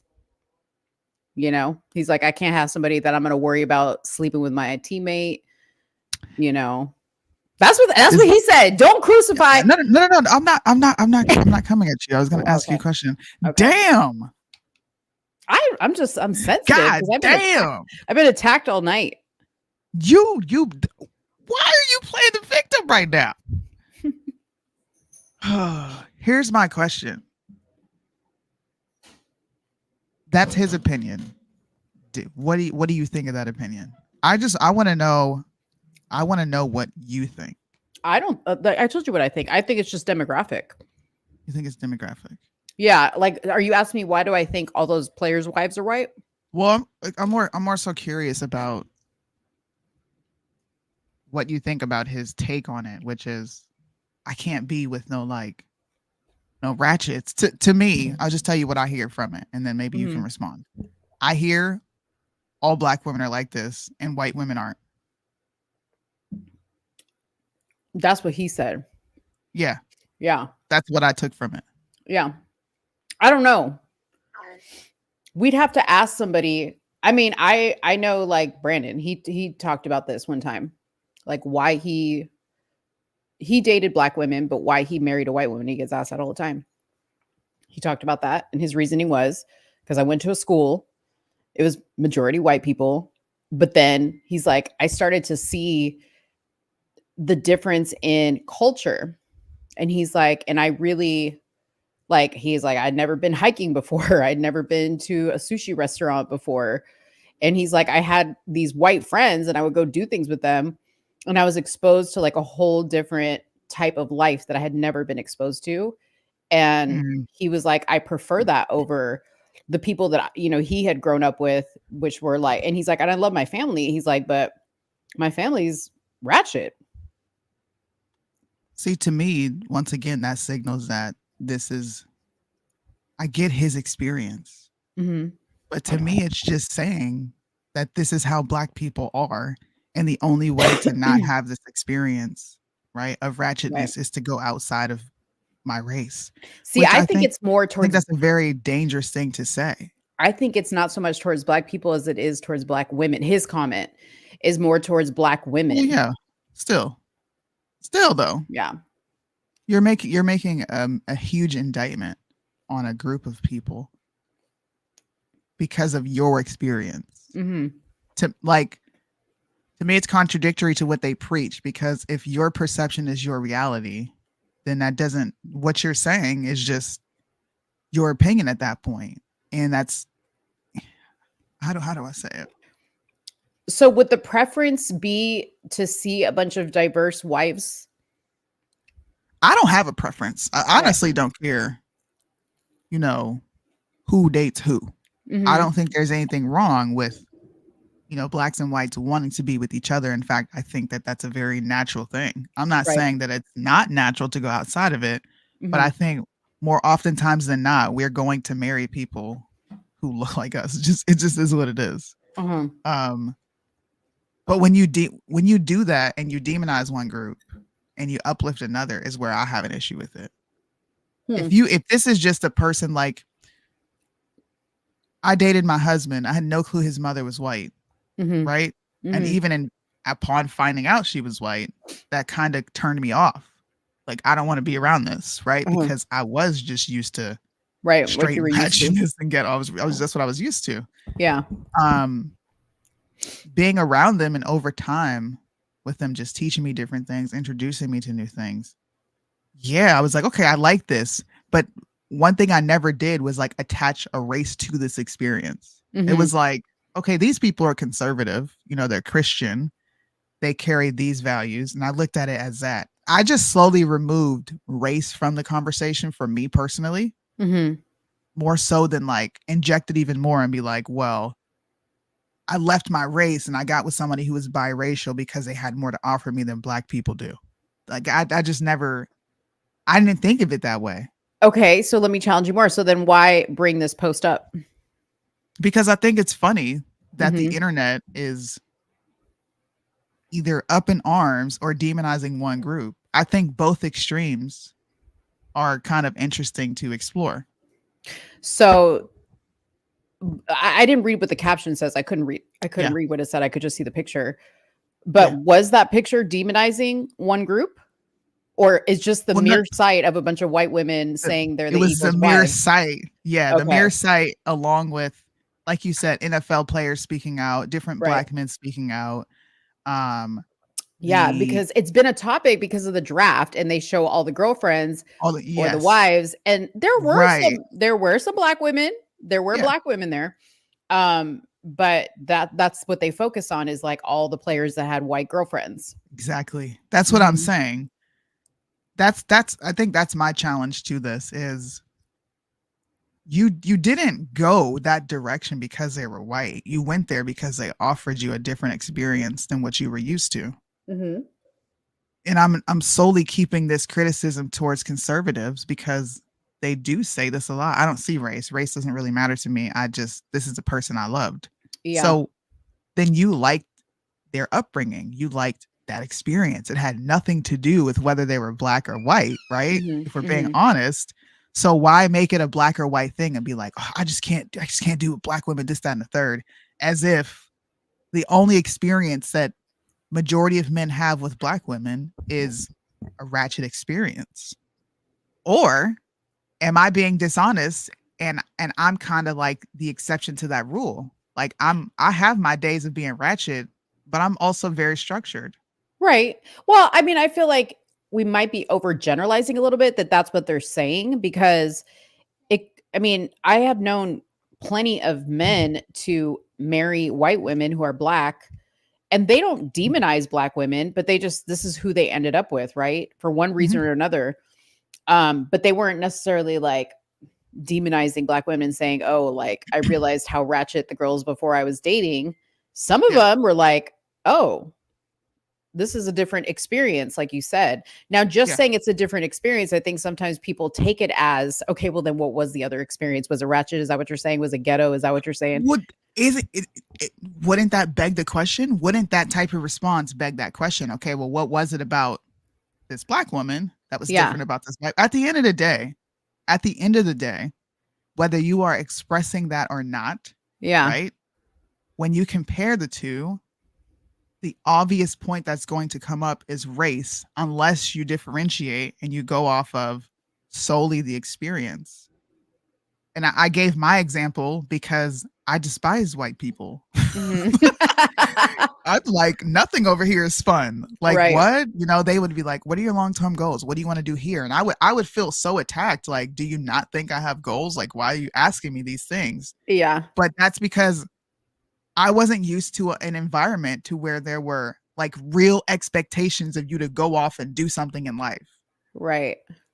Where I'm from, you graduate, you get a job, you work, and then you try to make it to the top. You're not guaranteed, but you try. And then like in that attempt and trying, it's just you're Black, so this might happen. You're Black because that might happen. Like if that makes sense. Yeah. Versus with my husband's family, it's like you go to college, you get married, you buy homes, you know, credit, all those things. Like it was a different experience, but I didn't look at it that way because they were white. Mhm. Mhm. But when somebody says it was a different experience, it's not you, right? Yeah. Like I'll take Yeah. Brandon for example, like when he said I was Yes. experiencing things I had never experienced before. no matter how many times he like made examples of what those experiences were, like the sushi and the hiking. He's like, Black people like that I knew didn't go hiking. They didn't go to Yeah. sushi restaurants. They didn't sit at the table, you know, and eat dinner together. Or hell, he's like, my Yes. dad was in jail, right? So there was an experience for him that he would paint, but no matter how much he painted it, people were like, oh, because you licking boots with the white man. That's what it is.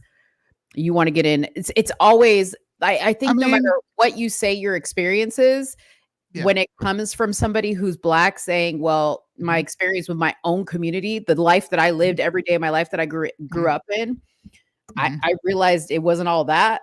And I like this other life better. Well, do you think that as a slight?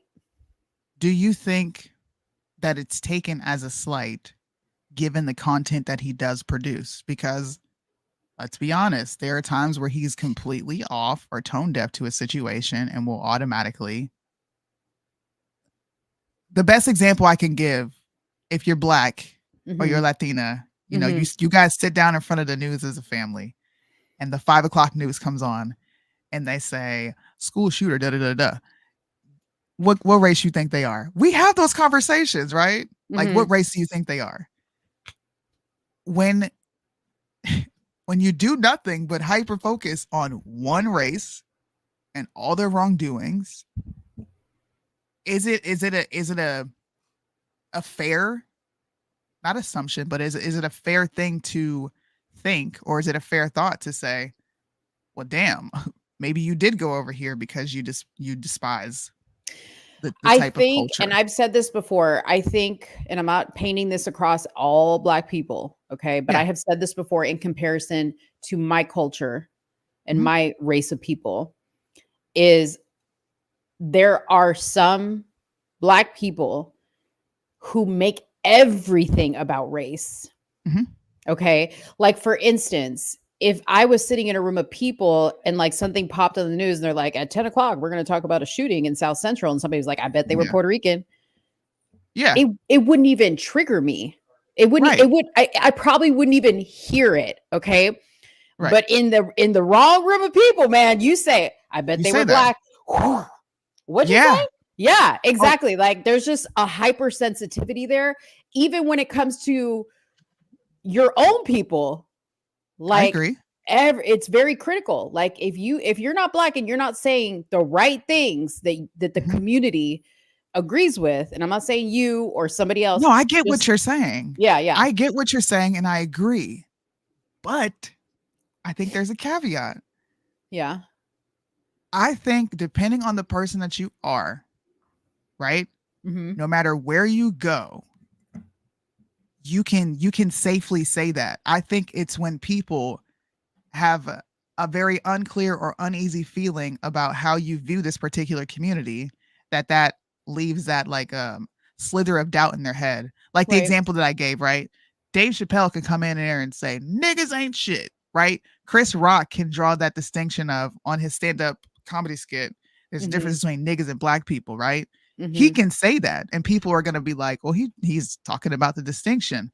But and I'm not indicting Tatum, right? I'm not condemning him. I'm trying to paint a perspective of why people would take this the wrong way. When your content is solely you being critical, often hypercritical, sometimes to a fault, to a specific demographic, and then you walk into that same room with those same people that Chris Rock walked in, and you say, man, there's a difference between niggas and Black people. The way they receive it from you is going to be completely different. And it's solely based on, you're very hypercritical of this community. I don't see you talk about any other community. And in fact, if I do see you talk about them, you're offering them some ounce of grace that you're not extending here. Like, does that make sense? Chris Rock. Yeah, it makes sense. Yeah. That you pick up on that and I don't. Huh. Why I'm curious. Because why I said, do you say that? Because like that may be true. Like, if I go in with the intent to watch all of Tatum's videos and make that assessment, I may come with that exact, assessment that you just said. But the fact that that doesn't even cross my mind, I don't care. Like I'll just be like, okay, this video I agree with, this video I don't. This video I Yeah. don't go, what do the accumulations of all his opinions on all these videos? You see what I'm saying? Like that's what I mean by the hypersensitivity and overanalyzation of things. And I don't think sometimes, when people do that they even realize they're doing it. I think it's just like naturally in them to be sensitive about it for good reason. I understand that, right? Mhm. It's like a defense. Like, you look like me. How come I haven't seen a video from you in 2 years where you're defending my people like you're defending the other people? Mhm. Right? I don't criticize my Hispanic community that way. Like, I don't care. I don't care that they defend. I don't need you to defend. Now, again, I understand because of the climate of all the history and all this stuff that people take it very sensitively if one kind of like wanders away from the group and like starts to think differently, like you, right? Or Candace or Brandon, and has a whole different outlook and a whole different opinion. I understand how that's like blaringly like an alarm to people. I get it, but it's interesting how what you just said never occurred to me. Maybe I don't know. Maybe this is just I don't know. Maybe this is something that I was raised with, but like I was raised that you only say certain things in specific company. Yeah. You don't like I'm not going to have an intimate discussion with. If you're there, I'm fine. But let's just say there's a group of us in a room and Sed's there and Apex is there. I may not have a specific conversation because that person is there. And I'm like, let me just save this. Right. But I also think. Uh-oh. You cut out. Am I back? You also what? I also think that there is like logic rooted. I don't see. For me, it's not hypersensitivity. The way I'm analyzing it is like, I don't really care. Like, okay, you're talking about this. The way I'm analyzing it is I can understand that person's perspective. And I think oftentimes they are dismissed as emotional when they're actually presenting a valid thing. You would be hard pressed to find Tatum criticizing cops the way Ased would criticize cops, or the way Ryan from Breaking Barriers criticizes cops, right? I view those guys as very even keel. They'll say, you know what, brothers in blue, but you didn't handle this way. This is not within the use of force policy, or they can offer criticism. Yeah. Versus Tatum, it's hard to find a criticism of him from him in regards to cops, right? Yeah. So then just don't see, like in my mind, I'm like, well, then just don't listen to his police commentary. Just because he was an ex-cop, does that mean he has to have commentary like Sed or Ryan or whoever? No. Like no, he doesn't have to. Yeah, he doesn't have to. So my thought is, I just don't agree with his takes on these types of subjects. I don't know. I just think there's a way to analyze information and explain perspectives. And I don't think people like to take the time to explain that perspective, to like offer understanding on both sides. Because if you offer understanding on both sides, then you can come somewhere in the middle and say, you know what? Okay, I can see how you perceive it this way, but this is not what it is. Let's open dialogue. But I think that part is shut down when they're like, man, you're just being sensitive. And it's like, no, I'm not. I'm observing your content. I'm telling you what I'm saying. And I'm explaining this is probably why these people aren't exactly accepting. Everybody can agree that sometimes Candace, bro, she is harsh with her criticisms towards blacks, right? We can all understand what she's saying sometimes. But her delivery is not always the best. It's just not. And there are certain people that are going to be turned off just solely based on her delivery because it does not come off as balanced. It doesn't.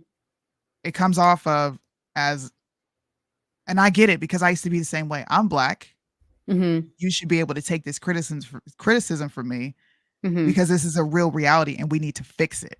Right? I get that urgency, but so does it always need to be balanced? And does it always need to be balanced in the favor that you feel like it needs to be balanced? Because here's my thing, like we're humans, right? So like the conversation we were having about that prom sign, you know, my commentary was not balanced based on what I said in the previous whatever, or balanced based on the picture I had to show.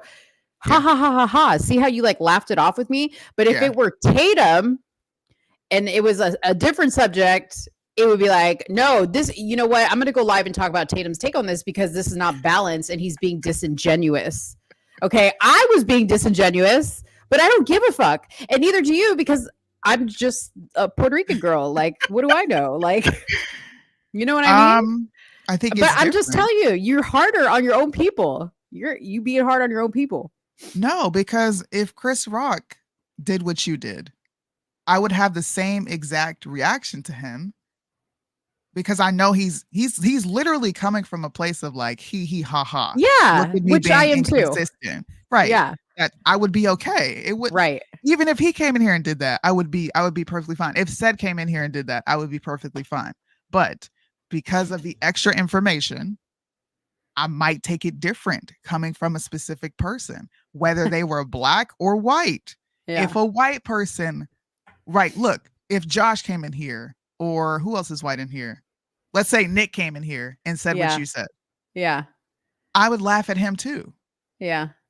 And when I say you need to be even keel, which means being impartial, if you are looking to be taken serious and having people listen to you, I think that absolutely is a requirement. Okay, so my next question is, why does everybody get the grace of Soonie and not Officer Tatum? Tatum gets my grace all the time. But you just said if it was ever anybody else that you would be like, ha ha ha. Of course, because I know him, I've had dialogue with him, right? Yeah. I'm not going to take what he's saying and be like, oh, I'm not. Yeah.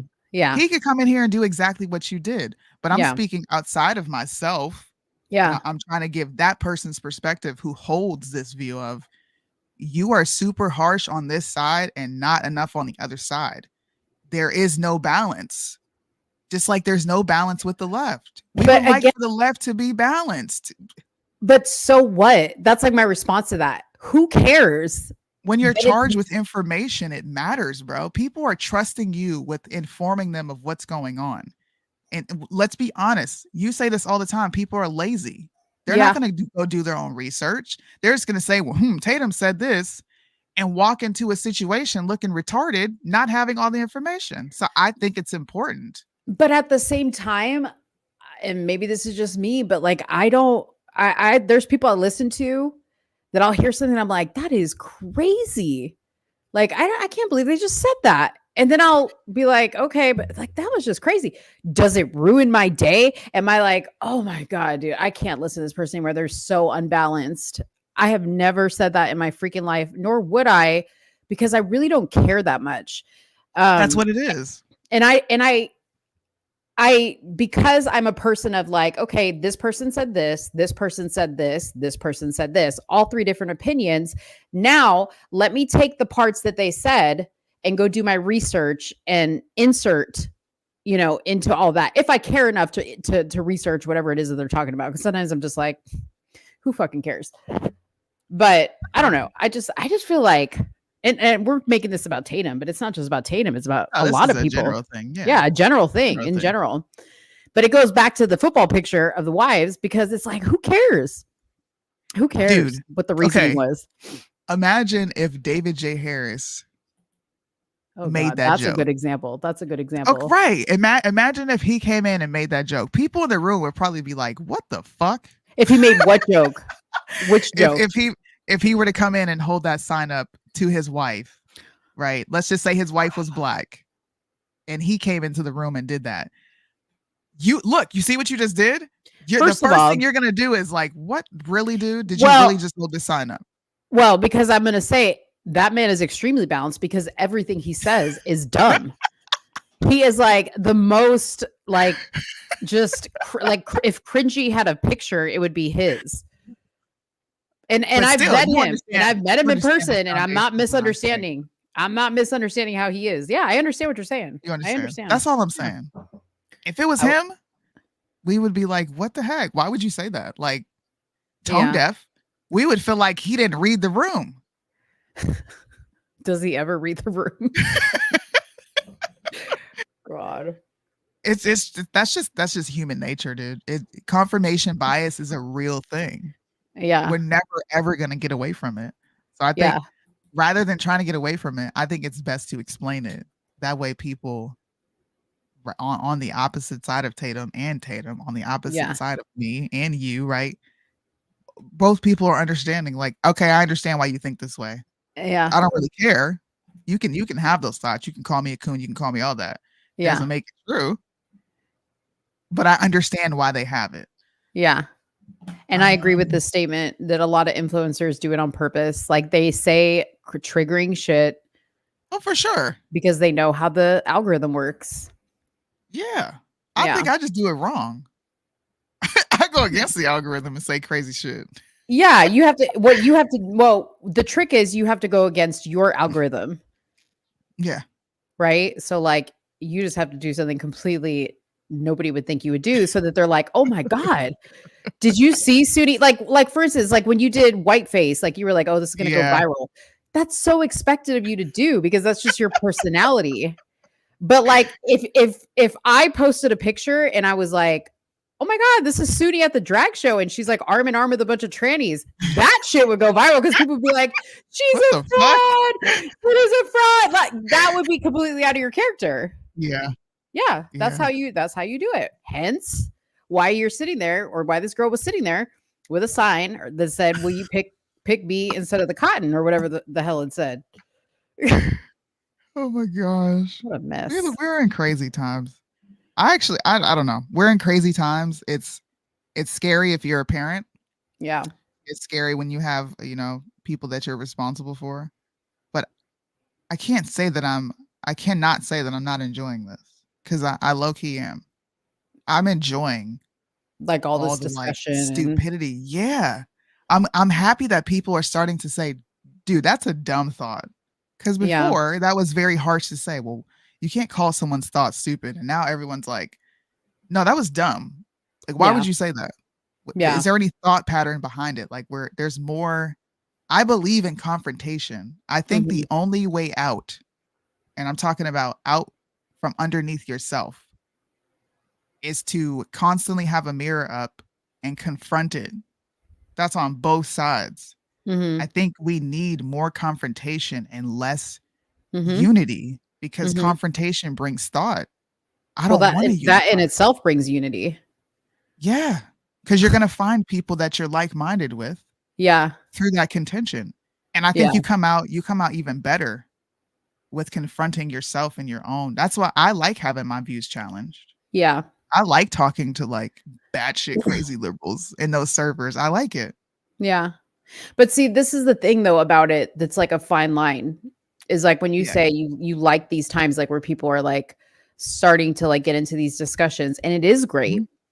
But the other side of that is there's people that can't handle it. And like they get so like wrapped up in how they feel about something or the fact that somebody disagreed with them that it like physically affects them. And it's sad to see what it does to people because they don't know how to let go. Like Dave is kind of like that. Like he gets so worked up sometimes about stuff. And he's like, I don't know how you can sit there all day and watch all these podcasts and listen to all these opinions and not be like fuming. And I'm like, because what can I do personally? What can I do about it? What control do I have? You know, at the end of the day, I may not know the Bible in and out. Okay. Like some people, I may not be able to quote all these verses and blah, blah, blah, blah, blah. But what I don't know if it's not something that I'm trying to constantly do, but inside me, I really do have no fear of anything because I know God's got me, even though I've not been the perfect person. Even though when I get up there, God's probably gonna be like, now, girl, let me play the tape back for you now. Okay. Going on down I'm there. gonna let you get up to the gate. You can say hi to your friends, but then you gotta go the other way. Okay. Yeah. Like, but even to that extent, like I find humor even in that possibility. Because what am I going to do? I've already made all my mistakes. I've already done all the sins. Like I can't take it back. So, you know, I'm just going to laugh about it and just try to do better next day. I hope that counts for something. Yeah. I think as long as the goal is becoming a better person Yeah. and dying to self daily, I don't find that to be wrong. Yeah. I find that to be wrong at all. Yeah. But like Christians gotta.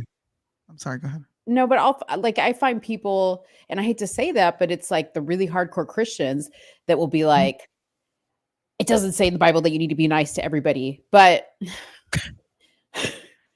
what people don't understand is being kind to people and finding humor in situations that people would normally find humor in makes me happy. In turn, I'm a better person. So I know that maybe sounds selfish that I'm being a light to make myself happy, but that's the truth. That's the truth. I don't know. Being nice to everybody is never. I can never. I can never. It's not, I can never. No. And maybe this is a bit of my childhood coming through. Yeah. But I believe harsh experiences builds character. Yeah. And I've had those. I believe having someone constantly like I'm not a jerk. What's wild is I was just talking to one of my friends the other day, and he was like, dude, I was hanging out with, my neighbors. Yeah. And they always ask me like, oh my God, how do you hang with her? Because my experience on the social media pages here. These people can't stand me because I'm constantly asking questions about, the children's education. Why does LGBTQ need to be here? They look at my recent post, and he was just like, I don't know, because they're cool. At the end of the day, I'm a very nice person, right? But if Mo is in my kitchen and we're talking and Mo says, oh, leave those drags alone, you know what I'm gonna say to Mo? Why? I'm not a jerk. Oh, but I'm gonna challenge you on what you think. Leave who alone? The drag queens? Yeah, like just leave the drags alone. What, Soonie? Why do you care so much about the drags? Yeah, I'm going to have playful banter with you. I'm going to challenge you on what you think. Yeah, and we're gonna sit down and have dinner when we're done. Well, that's your method. You see what I'm saying? Like that's just not my method. That's your method. That's your way of connecting with people. But people would say that that's not nice, is what I'm saying. Well, why can't you just respect Mo's view? This is what Mo thinks, and it's like, but that's not nice. What do you mean? But see, here's my thing. Here's my thing. People say the way I am. Well, again, the Bible doesn't say you have to be nice to everybody? Yeah, God never said you had to be nice to everybody. So people would condemn me for that and condemn you for what you're doing. So fuck everybody. Fuck their opinions. I don't give like seriously, like I was like I had no control how I came out. I don't know if it's my sign that I'm a Sagittarius. I don't know what it is, but I came out this way. It's the only thing I know how to do. It is like not in me to be like you. Like I don't have that ability. And if I tried, I would be exhausted, okay, trying to be that way because it doesn't come natural to me. This right here that you see, like Marlena says, I'm always my liberals popping out. Whatever you want to say, that is me. I am a walking contradiction. Sometimes I'm crazy. Sometimes I'm very like even keel. You know, sometimes I'm super emotional. Sometimes I'm really snippety. And you're like, damn, where did this come from? Like, this is like a harsher mode than we're used to. But it's all fun, those though. sides. Exactly. I'll say, but being it's your natural. friend is fun. Yeah. Oh, Mo knows what she's gonna get from me. Oh yeah. I think you know it before I say it, and I think you ask just to confirm what you already have in your head. And sometimes I'll shock you, and you'll be like, "Oh," but it's rare because I'm pretty boring. You know, I'm a very routine person. I do things the same way. I don't deviate from it. Oh, never. See, not me. Like my own parents, they always say, we never know what to get you like for a gift because one minute you like this type of style, the next minute you like this type of style. Yeah. Like I have been talking shit about Crocs for years. Okay. And you got Crocs now. I went in, okay, let me just say this. I went and bought like Croc-like shoes at Sam's, like that's like Huh. Costco, because they were Mm. cute and they had flowers on them. And I'm not one to like do what everybody else is doing. So I was like, oh, these are like Crocs, but they're totally different from Crocs. So I bought them. Uh-huh. Well, then Dave clowned me, Gabby clowned me, P clowned me, Evan clowned me. Anybody who saw me in the Crocs, they were like, what are those? Okay. So then I started to like look down at the Crocs and I'm like, you know what? Maybe my ankles and my legs just aren't set up for these shoes. So I took the Crocs back. Okay. I took them back to Bruh. the store. Yes, I took them back. I was like, I'm not ready. First of all, the Croc community seemed like they would be very like welcoming and nice people, but they're the most harshest. They're like vegans. Like if you gotta don't have a certain type of Croc. You can't just go get any Croc. Crocs are ugly. They're comfortable though. I'm back on that chain. I know, but you know what? Comfort is not always the best thing for me. So the Crocs are best. Dude, I wear my Crocs so much that I have to purchase a new pair every year. Yeah, that's how Gab my I don't daughter's like that. have the same pair. Every year I get a different pair. Yeah. They're so comfortable. I know, and I wish I could wear them and look cute. You can. Why you gonna let them talk you out of wearing some Crocs? Come on. No, but I can't because like I have like thick Hispanic ankles and I have thick legs. Like I'm a thick leg girl. Oh, you guys want to see my ankles? My ankles are pretty small. Yeah, see, you have dainty ankles. I have Hispanic, like I've been standing in the kitchen for years and years and years types of ankles. I got little chicken legs. See, I don't. So I can't do stuff like that. Heather, you did not just say that. Crocs are cute. I love when my husband wears Crocs. When he wears like some basketball shorts, some socks, and a t-shirt and a ball cap with some Crocs on, Yeah. I can just melt right in his arms. Right. Some guys look great. hot. Some guys look hot in the Crocs. I agree. Not just kids, man. My kids' No. Crocs look busted right now. They need some new Crocs. Where I do excel is yoga pants and crop tops. Like that's my shit. But Crocs I can't pull off. Crocs I can't pull off. Yoga pants and crop tops. Yeah. Well, let's see what else is on the agenda here. Hey Heather, that's our next girls trip t-shirt, yoga pants and crop tops. Yoga pants and crop tops. Yeah. I know people want to hear me discuss the protests, but I'm gonna be honest with you guys. I'm not going to do it. Dude, Heather be glad of me, man. She said my prison flip-flops. Because I got You the wore the slide. flip flops with the divide in it, The like the separator. the speedo, the slides. Ew, you can't be wearing those. Adidas Those ain't slides. Dude, that's what I love. Those are made You for be wide. you be did I wearing them mention- Jesus pieces, man. Did I mention I have wide feet? Mo be wearing them Jesus pieces. Hey, these are the only shoes that I have, and they're Birkenstocks Yeah. that will ever separate my toe. I See, don't those- like wearing things like that. Those are cute. I like those. I only wear this with a specific outfit. I do not put these on any other time. Yeah. Those are cute. Dude, Heather's put me out on Front Street tonight. She So. said the Speedos. She said the slides with the socks. That's exactly what I'd be doing. It was in that picture in the cotton field. That's exactly what I was wearing. Why are you wearing socks with a divider, bro?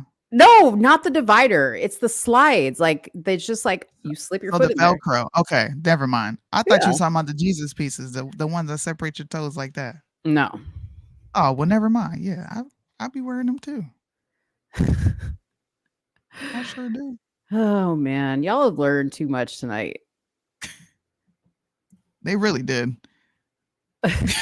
There's too much info. Oh, I know. I wanted to talk. This is kind of a sad story, like just to like What? end the night because I we've did been see laughing. that. Did you see I the don't- kid? Yeah, I don't want to see that video. I saw it. Okay, well the people haven't seen it, so we'll play it. for Yeah, them. no, I'm gonna turn my camera off. All right. I'm not going to play the whole thing. So, first, I'll read this like while you guys watch this video. But I'm not going to play like the audio because it's the mom crying. But what you're seeing here is a kid running on a treadmill. This was 6-year-old Corey Mikolo. And his mother is actually watching this video in court, which, was evidence of him abusing their child by making him run on a treadmill because he was, quote unquote, too fat. New Jersey father Christopher Greger is accused of killing his 6-year-old son, Corey. And new footage here shows the boy repeatedly face planting as Greger forces him to run on a treadmill that was moving too fast. The father was allegedly biting him in the head as he forced him to run. Shortly after the incident, Corey was rushed to the hospital because he was slurring his words, stumbling, and during a CT scan, Corey had a seizure and died. The autopsy report said he died from blunt force injuries with cardiac and liver contusions with acute inflammation of sepsis. The father is facing life in prison. That is like the saddest story ever. Like, I don't even understand. Yeah. That's sad. Anyways. Really sad. Anyways. I don't like hearing about children being harmed, bro. It makes me so sad. Did you see this video? Alabama says, look, him dance moves help save her. Getting shot when she was doing like that. Yeah, wait, hold on. I'm going to put it on here so people can see. This made me laugh so hard. I was like, see, I know people want to say black folks or black women are ghetto, whatever. But see, this is what makes y'all great too, is this type of stuff right here. Black women in particular. Y'all are too much, okay? Too extra. God damn, bro.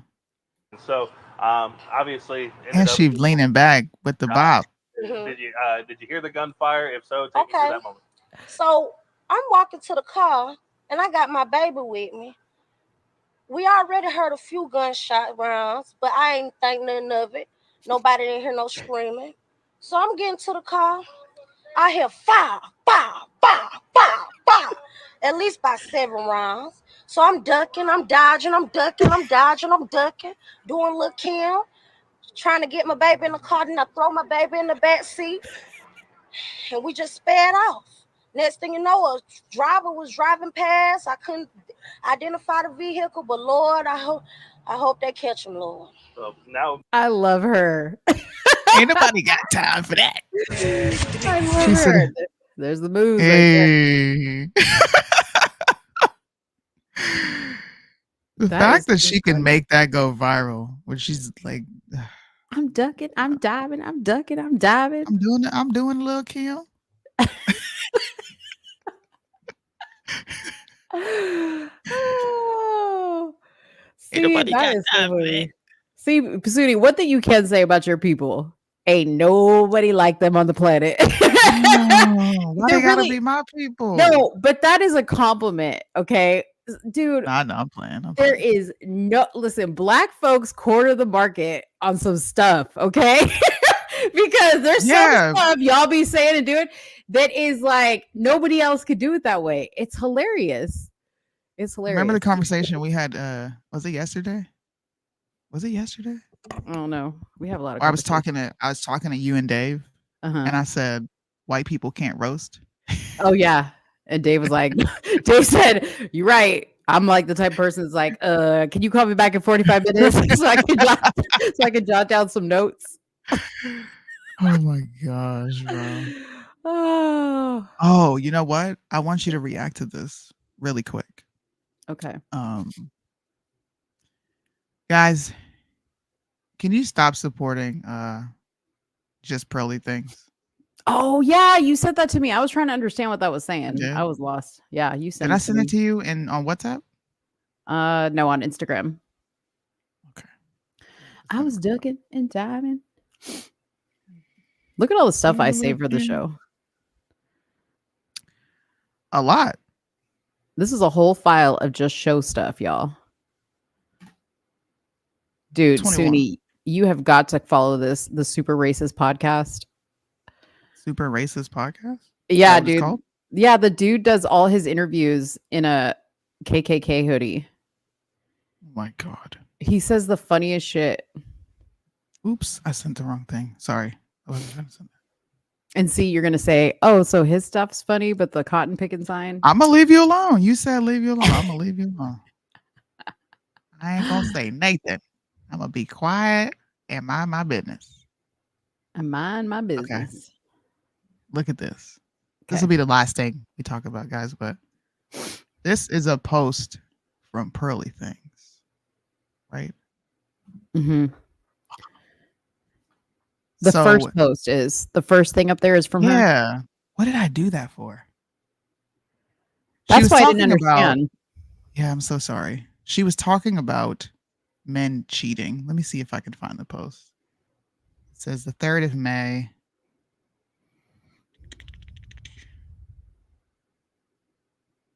Yeah, Heather, we went over that Tuesday. Went over what? Well, I did. The Drew Barrymore and Kamala Harris. Where she's like, why is she so weird, bro? Drew Barrymore, I know. The way she sits on the couch, the way she's like up in their face. She's so inappropriate. I would want to like smack her face and be like, back the fuck up. God damn, 50 feet. She didn't get like as touchy-feely with Kamala because I'm sure you can't with the vice president, but yeah, who was that she was rubbing on? That was somebody she was rubbing on. Who was that? Was that Oprah? Yes, it was Oprah. That's right. Mm-hmm. I'm so mad I can't find this post, y'all. Woo! It's pissing me off. You know what? Anyways, I get mad when we get off and like I open up Instagram and there's some bomb ass story we could have covered. Close Instagram and open back up. No, I do, but I'm just saying, like, we'll get off. She's pretty much saying in this post that it's the reason men cheat is because of women, right? And she's saying, if your man is cheating, ignore the fact that he's cheating. You wouldn't know that he's cheating if you didn't go through his phone. But women like to look for these problems, right? This is what she's saying. And Tim Pool says, the man cheating is the one who is at fault, which I agree. Why would you cheat? Right? I think both are at fault. There's a reason he cheated, but he is ultimately at fault for being weak and going outside of his marriage. And she says, not necessarily. Many women drive men to cheat because they are controlling, belittling, and always accusing them anyway.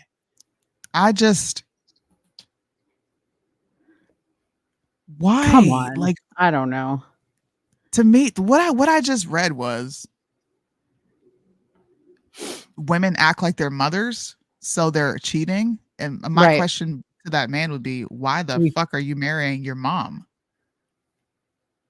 Yeah.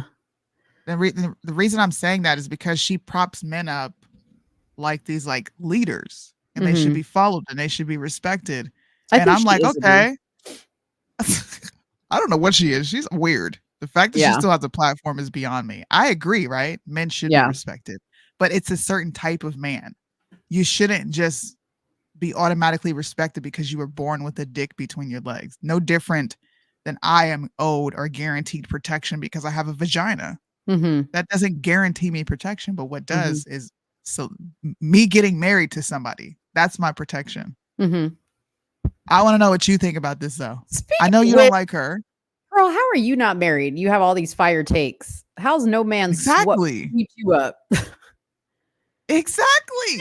I think this is the dumbest statement ever. Many women drive men to cheat because they're controlling, belittling, and accusing them. Like, I mean, controlling them. Like, I'm sure there's like a small percentage of women who are just crazy psycho and are just like, you know, like what she's describing. Yes. But who's controlling, belittling their men and accusing them of cheating all the time? Like only a crazy person. Only a crazy person. And it contradicts her point that women should get used to men cheating because this is something that's natural to them. So how can I be driving him to do something that's natural for him to do anyway? Yeah, exactly. I want Pearly Things to come on this show. Oh God. I swear I do. I do, because I want to ask her that question. Are men, do men cheat naturally? Like, is this just something that men do? And if she were to say, yeah, the next question I'm going to ask is, well, then what's up with this post? How are women driving men to do what's natural to them? And how are women at fault for that? That's what she would say, because she's like on the red pill bro stuff, and they say, well, men are allowed to go out and cheat if they want. Like they're allowed to have multiple women. I saw that and I was like, if Pick Me had a face, this would be it. Yeah. Because it's just like you're trying to get the like approval of a dude, not even your husband, but just men in general, which is cringe. That is so and they're cringe. still not interested in you after all those cringy fakes. They're still not interested in you, Pearl. Girl, I got a ball cap on with my nappy, ponytail in the back and a hoodie. I got a man. Where is yours? Dude, a bitch with two heads. One's a lesbian and one's straight. She got a man. What's your excuse? God. What's that girl? The two-headed girls? The one got married, the other one's a lesbian. I don't even know their names, but I know a picture you're talking about. I've seen it. Dude, what's her name? Precious is married. She's got a white husband with twins on the way. Oh, How is her big ass married? Big back. And you still struggling? I wish people. I was debating in Limitless, by the way, shameless plug. I was debating in Limitless about this same type of topic. I'm going to drop the link in the comment section if you guys want to join this awesome server that offers debates on religion, current events, politics, crazy concepts. Go check it out. Mm-hmm. But we were in there talking, and I said, I don't want to hear from a man who is single with no family speaking on certain subjects. And people got offended because they were like, well, what makes them, not capable of offering an opinion here? And I said, because you don't experience what we experience. Yeah. Why would I listen to you talk to me about what creates a successful family when you're not actively creating successful families? Like this is like me trying to listen to a bum tell me how to get rich. Yeah. Why would I do that? Yeah. It's how I felt when I was sitting on lives, and and again, I say, Lopez, you're a great dad, but what do you got to show for in the relationship department? That's what and then they get offended, like, well, then that's like saying that men can't comment on abortions. And I'm like, no, it's not. That's half his child. Not even half. That's his child. Yeah. And that's not her body. He doesn't have to experience an abortion to know that abortions are wrong. Right. Exactly. Hey, this is off topic, but I've been meaning to ask you about this. Did you give any thoughts on the Yeezy porn? I did not. Wanna know why? Because you're waiting to see what really Yeezy porn is. No, I don't really care. This is what I'm thinking. I am not someone who puts all of my like stock in a worldly person to begin with. He came out with that dope Jesus is King album, and I appreciate him for that. He came out and talked about the Jews. We ain't going no further than that, but he came out and spoke on that. I appreciate him for that. Yeah. That's as far as it goes for me as far as Kanye. Kanye is just like that one celebrity that you're like, ooh, he came out and said this, so let me make some content. Yeah. But to me, he's just, too many Christians are like emotional about him going to do that. Yeah. I'm not going to delete his album now because he did that. That album came from a place of positivity. Hell no. Just like I ain't deleting R. Kelly. I knew you was going to say it. God damn it. I knew you was going to say it. I'm just keeping it real. I'm keeping it balanced. I ain't deleting R. Kelly. Who else? Diddy. I was listening to Diddy the other day in the gym. I ain't listening to Diddy in a minute. Yeah, but I'm just saying, like, to me, well, I mean, here's my thing about the Yeezy porn. I don't really know much about it, but like when it came out, everybody was like, oh my God, Yeezy porn. I can't believe he's like, and I'm like, this is Kanye we're talking about. Who knows what Yeezy porn could be? Him reading pages of the Bible. It could be his definition of porn. I don't know what Yeezy porn is. Yeah, but Mo, he has been having his wife out here bad. I know. A year now. So why are people shocked? I know. No, that's what I'm saying. And again, he's an artist. And ever since we've known Kanye, he has been changing his mind on every little witch thing. You know what's crazy? Was it Cat Williams that said, when he got asked about his opinion on Kanye, he was like, I don't have an opinion on Kanye because y'all said the man was mentally ill. So how are we expecting anything from him? It's like saying, damn, that hockey player made no baskets last year. What a great, profound statement. I think I would take it different if Kanye was Bryson. You would definitely see me be like, what the, I'm gonna come out with content after that would be content crazy. after content. Because that would be crazy, but it's he's not crazy crazy coming from him. No, it's not crazy coming from him. I think he is just so. This is personal experience. Some people in my family are so far removed from what it's like to be a regular person that they're not normal. Does that make sense? Yeah. Yeah. That's how I view him. He's got money on top of money on top of money. The nigga is bored. Yeah. He's mad because he feels like God isn't listening to him. He's having these woes in the world and he's being a brat. And this is what brats do. They act out and they do different things. And once the dust settles, Kanye will go back to Christ and hopefully it's permanently this time. Yeah. But I'm not giving him any attention. I saw that and kept scrolling. Yeah, me too. Well, I'm not talking funny. about this. Like if you compare, like people say, well, look at everything he's been through, right? Like it's no wonder he doubts, where God has been for him. But then you look at somebody like Donald Trump, who, man, he has really, he's right there next to Yeezy with all the shit he's gone through. You know what I mean? Whether you like him or not. And he stays, in the way he speaks about it, he stays loyal to God in that sense, right? Where Ye don't even talk about God no more. He's just like, he left me, he forsaken me. And you know how that works. God's gonna wake you up and he's gonna put you in another position where the only option you're gonna have is to call out his name. Exactly. And you know what? That I'm learning this the older I get. That's not for me to comment on because I had a moment of cursing God. I had a moment of like, you're not real. Nothing that's in this Bible is real. And when I tell you I went through it, bro, I'm not even joking. I went through it spiritually. There was turmoil. My life was chaos, bro, because I was so mad, so emotional, so bothered by stuff that I lashed out. And if people were to see me back then, y'all would probably be like, what the hell is wrong with her? Yeah.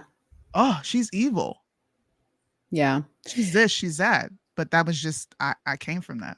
I grew from that, I should say. I think there's beauty in that. Like even somebody who like Ye goes back and forth, right? Like you saw him like very much about Jesus and, the scripture. And then all of a sudden it's like the complete opposite. The way I see it is he's been there. So he's had like a taste of it and now he's back, right? He's had a taste of it and now he's back.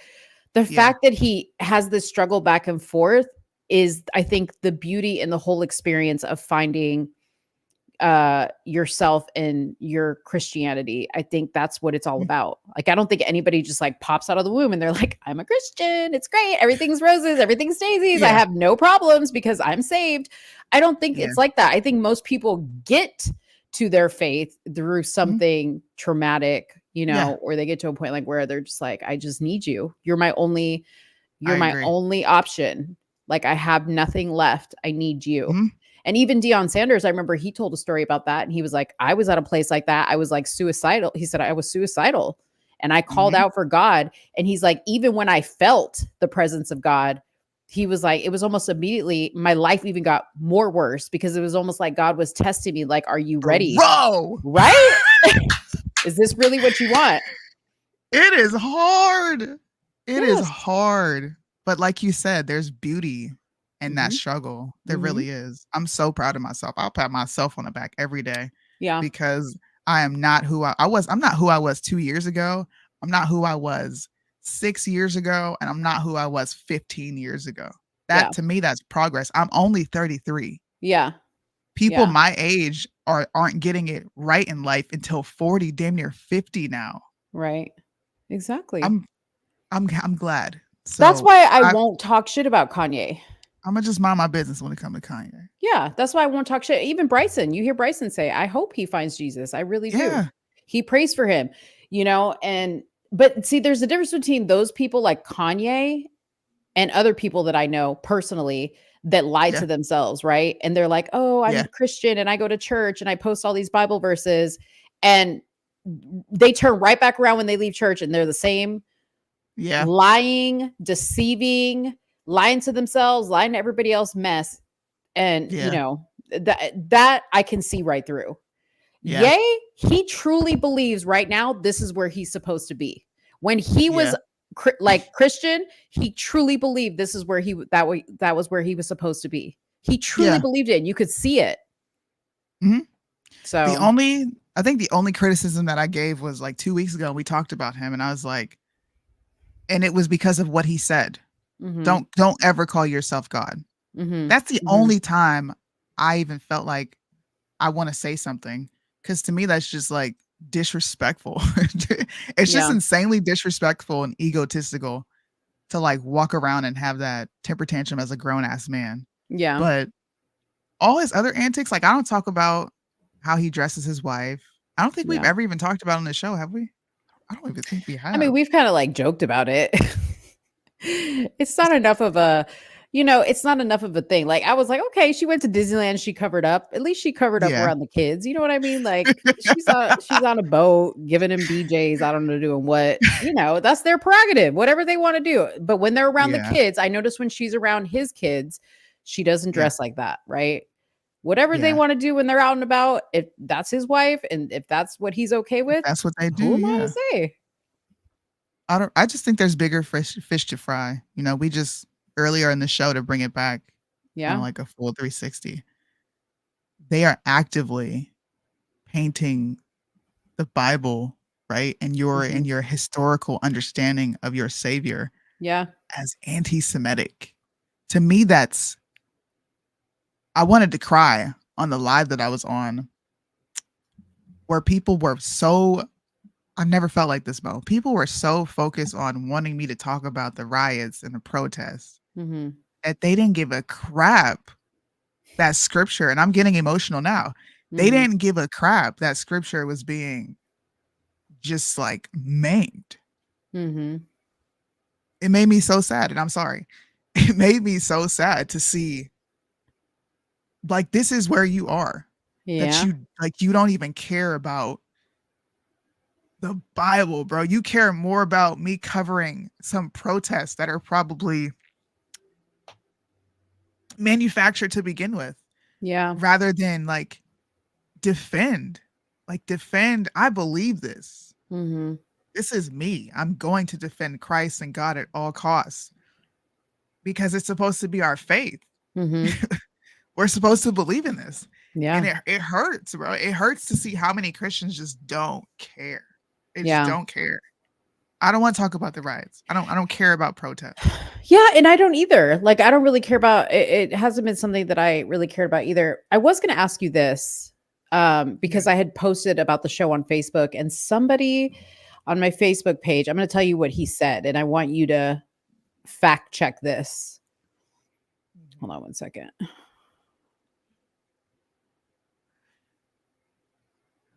Okay, so he said in reference to the bill, he said the bill doesn't actually make anything said by a Christian illegal. It doesn't make the Bible legal. It doesn't even say that the section of the Bible is anti-Semitic. You should try reading the law instead of 6 words, because what it makes clear is that intentionally misreading Christian texts and abusing it by saying that modern Israel is killing Jesus by killing Palestinians or anyone else is anti-Semitic.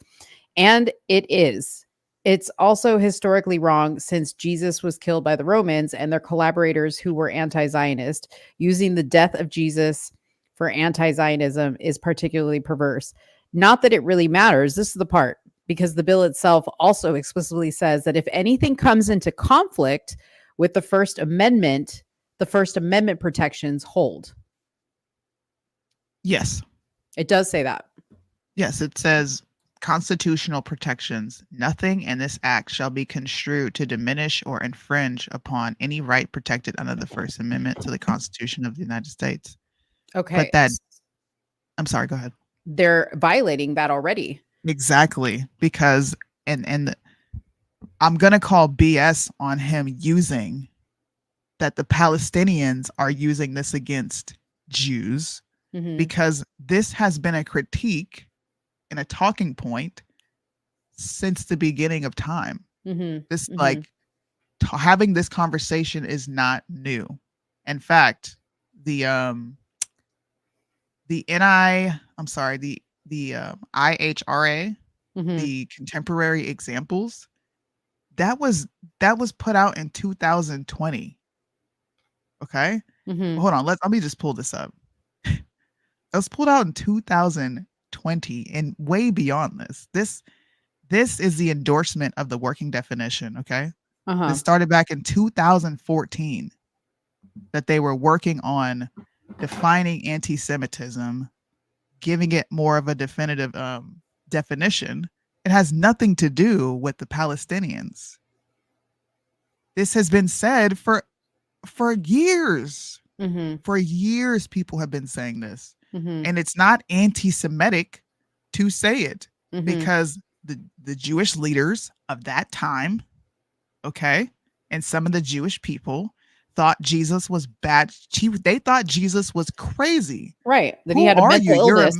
Exactly. Who are you? You're a man and you're calling yourself God. Yeah. And they couldn't do it. They couldn't crucify him. So they went to the Romans to do it. So we're at the end of the day, we're not saying anything that's not true. Nobody who can say the Jews of today are killing Jesus. Just think about that for 2 seconds. That's like saying that whites should be responsible for slavery today. No white person is responsible for that. Yeah, that was the example I brought up. They're not. But there's people that think that, right? Like there's people that Absolutely. are like, you should bow down to me because your ancestors were slaves, right? And what do? We like, what am I going to do about that? Yeah. What am I going to do about that? Man. Amanda Seals herself has bad behavior because her grandmother was raped by her slave owner. And we think that's ridiculous, right? Exactly. But she can say stuff like that. There's no protection against her slandering anybody who can't defend himself. Anti-white. Right. It's not anti-white to say that this white person may or may not have lineage that ties to the white people who did this once upon a time. Yep. So he is right that verbiage is at the bottom, but this bill is still violating your freedom of speech because they're saying if you say this and it's deemed hate speech. And they're going as far as to say, like the repercussions, if this is for college campuses, if a student or a school is found to be doing this thing, much like Florida, when I showed you that anti-Semitic law, they can lose federal funding. So don't tell me that they're not violating speech when the Constitution. They can render a consequence. Yeah. For me saying this thing, or else why would you codify this into law? Codify. Yeah. Why would you codify this into federal law? Yeah. And cite the Civil Rights Act as your reasoning for doing it. It's just like saying, it's crazy. Can you imagine if the LGBTQ came with a bill like this? Like, if you don't acknowledge my pronouns, we're going to expand the working definition of what homophobia is. Honey, they're about to do that. They're damn close to that too. It's crazy. They're just waiting to see if this shit's going to work for the Jews, and then they're going to come through with their bill. HR 1690, here it comes. Like, you know what I mean? 6969. 6969. It's coming at you, bitch. Well, he's right. He's in that regard. Yeah. In that regard, he's right. At the bottom, it does say that. But the language expressed in this bill, and everyone read it. Don't doubt yourself. Anybody who's got people in your comment section coming to you like that, you know exactly what you're reading. Yeah. I know exactly what I read. I read the bill in its entirety. He said, African Americans and other minorities are under the 1964 Civil Rights Act. Okay. But again, you can sit online. I could say all types of ends, all types of ends. Like I could be right here, right now, saying the N-word continuously and it won't matter. I will not get slapped with anything. Exactly. And that's the argument that they're missing, is there is only one group of people who have laws in this country that say your language is hate speech. Your Bible verses are rooted in hate speech, or else why the fuck would they cite the scriptures? Why would they cite it? Mm-hmm. How can you? I pulled the scriptures up. This will be my last time talking about it. But Mo, please, for the class, how can you use this against Jews today? You can't. Right. It's talking about historical references. So miss me with the bullshit, bro. If I have to take that we commit 51% of the violent crime in this country, then you have to take that once upon a time people who called themselves Jews offered up Jesus on a freaking charcuterie board and said, here you go. And isn't there less Jews than black people and they get this law and you guys they get more protection and they're even smaller percentage? Y'all can make fun of Cotton. You can say, shut up, boy. What's your name? Toby. Right. You can say the N-word. You can call me Aunt Jemima. Like you can take Aunt Jemima off the shelves and say that it's racist to have her face there. Yeah. Can you imagine if I put a bunch of like white people in a shower and just like made a reference? Can you just imagine what would happen? Well, I mean, yeah. They would take it as that's Holocaust denial. Like, you know, you're making fun of the Holocaust. Listen. Just put a bunch of steam in the room. Yeah. All I'm saying is I wish, somehow with all this technology, we could bring back people like Hitler to have discussions and to tell us. Take this video down. No. I mean, so that we could hear from his own mouth, or even Jesus, right? So we could hear from their mouths what really went down, how it really happened. I'm all about the details. I don't care who comes back, Stalin, whatever, whoever you want to come back. I need to know the details, okay? Because I'm sick and tired of history. Because as it is, I don't even believe how they told us history to begin with in all aspects happened the way it happened. Exactly. So there's a lot of questions I got. And I wish these people could be brought back via AI technology and we could be like, so what happened, cuz? What really happened? Because imagine what a cool discussion that would be with the way society is now, right?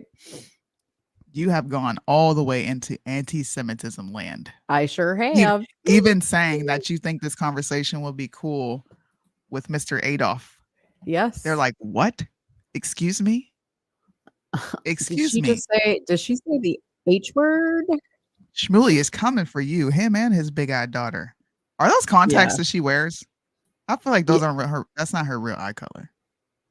The daughter, his daughter, it's her hair is fake. Okay.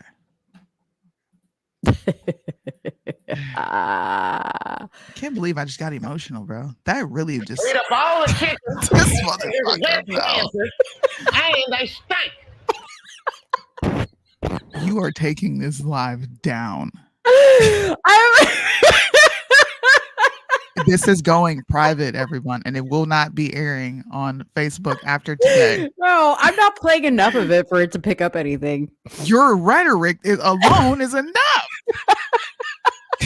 You want me to go through and just chop off like the last 10 minutes? So here's me and Mo. We're game planning. I'm like, okay, I'm more unhinged than you are. So like, how do you think we should talk about this? And she's like, well, just leave your opinion out of it, Soonie. Let's just talk about the news. I'm like, okay. And then here you go. Man, you got the big red codes in front of you and you just hit the button. God damn. Like I'm the one that's out of control. Jeez.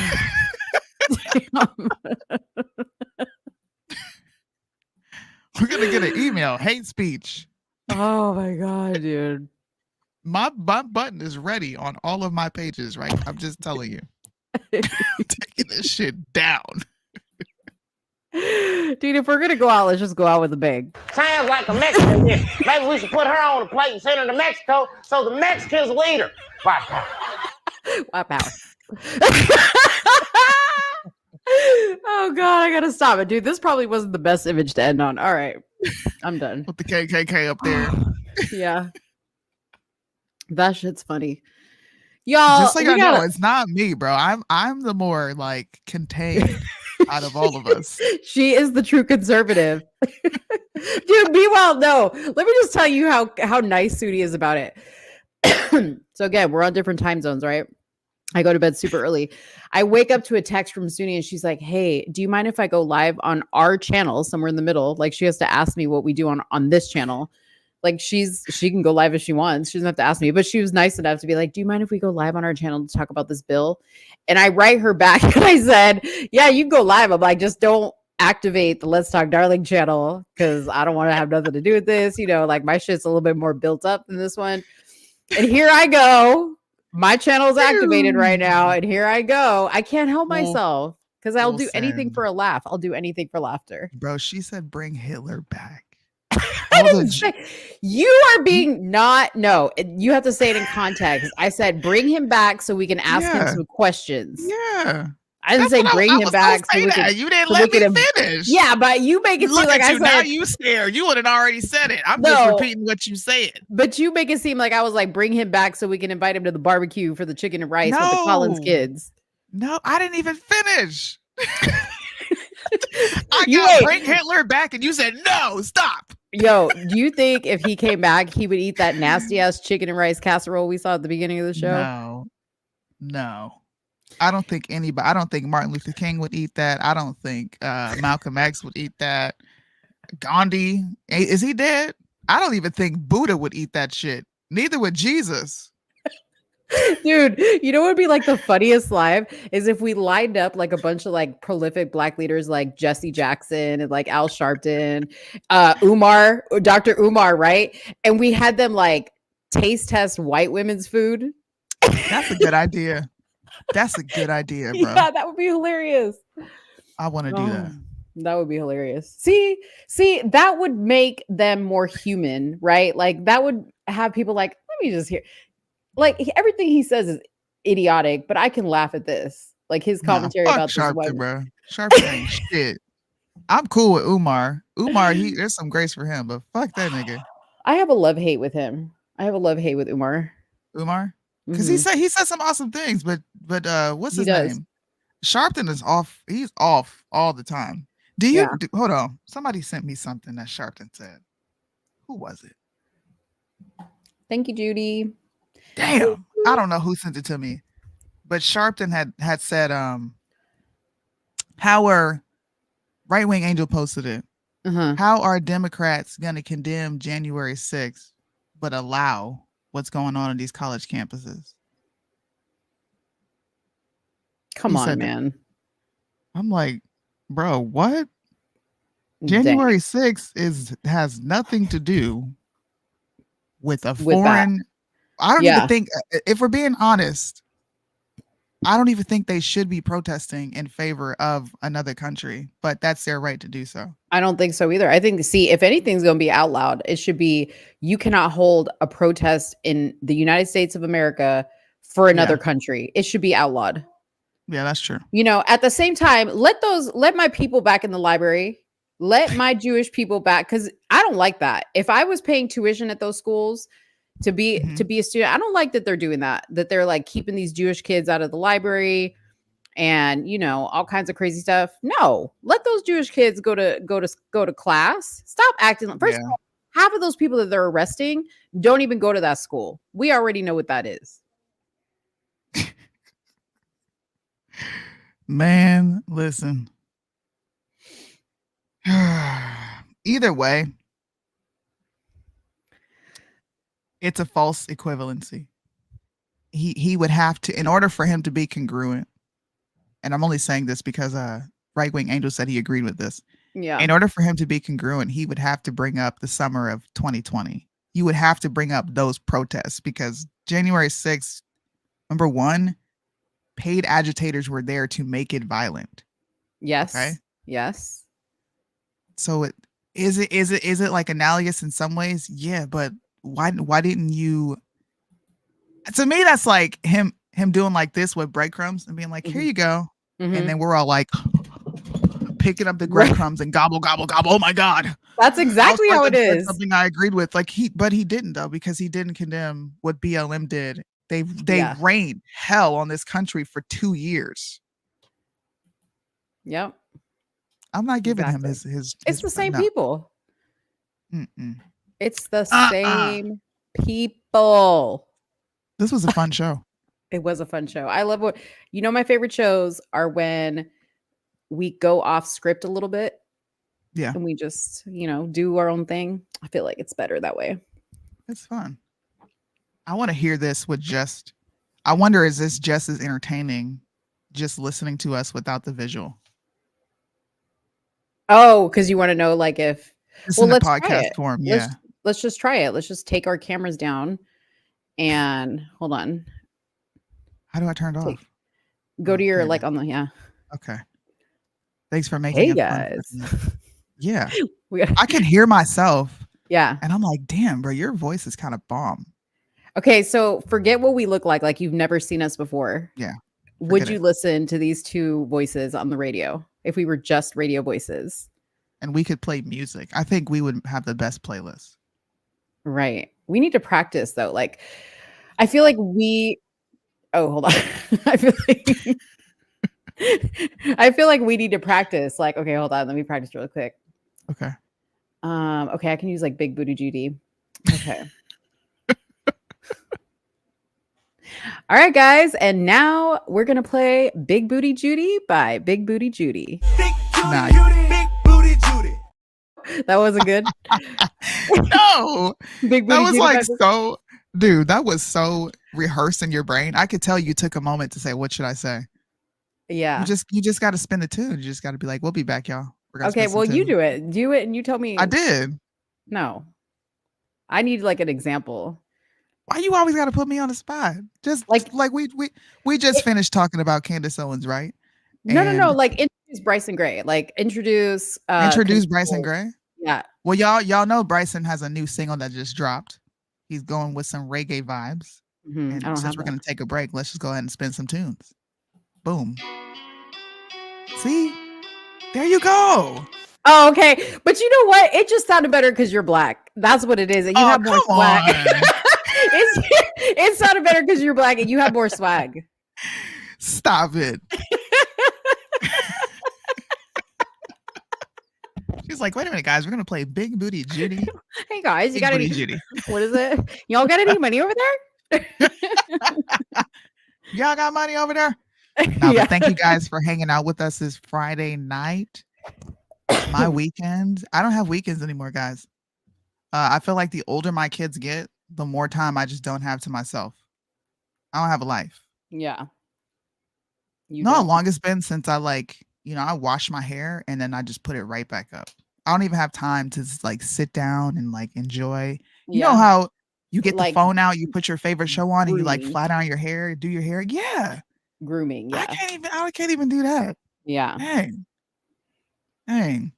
Marlena said, I better see y'all Tuesday, and I'm not playing. First of all, you ditched us for somebody who came to your house with some alcohol. Whatever.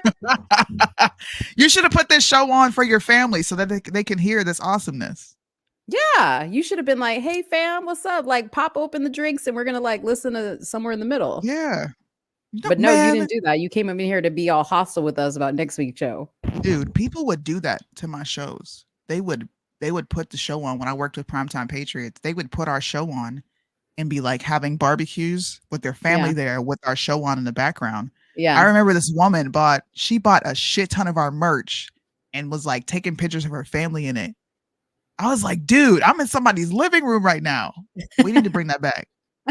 You know what? One time I like literally turned our show on my like 75-inch screen TV downstairs. It looks good as shit, don't it? Well, first of all, I was like, I'm never seeing my pores that big ever again. like right now, like I look really great, but when I was like blown up on the TV, I was like, oh Lord, no. Really? Yes. No, I wasn't even looking at you. I was like, damn. Yeah. You need to I be was checking me traumatized. out too, so you can keep me up on game. You're the fashion one out of all of us. I don't be knowing. Y'all, just note right now, if Soonie gets transferred to Las Vegas, I am gonna be there and I'm gonna turn her up. And she was like, "Well, my husband needs to meet you first." I'm like, "Oh, well, then you might as well just we might as well just throw that point out the window right now." Oh man, he's a tough crowd, but you know, that's my dog, bro. He hears me talk to you so much. I don't even think he would think twice. But does he hear me talking? Is the question, because he hears your side, but does he hear my Yeah. side? Sometimes like it's rare, but sometimes I'll have you on speaker. If I know you're gonna say something, sometimes I'm like, she might say some wild shit. Let me just take it off. I'll take it off because he'll be like, "What?" He's like, "What did she say?" What she just say? He's like, "Oh, Yeah. you're never talking to her again." Kyle, But no, I'm harmless. If you're listening, I am so like, I know I come off wild, but I am Soonie can tell you, I'm the most harmless person. Okay. Like if there's You are. anybody you want your wife to go out with, it's me. Okay. Cause I am fun, but I You also have to awesome. be in bed at a decent hour. Like I can't stay out too late. Yeah, I'm I not, don't be bored with her because she's gonna go to bed at 8 o'clock and I'll be up by myself. yeah, exactly. It's okay. I don't do drugs. I just drink. I don't do So- drugs. What? I don't do drugs.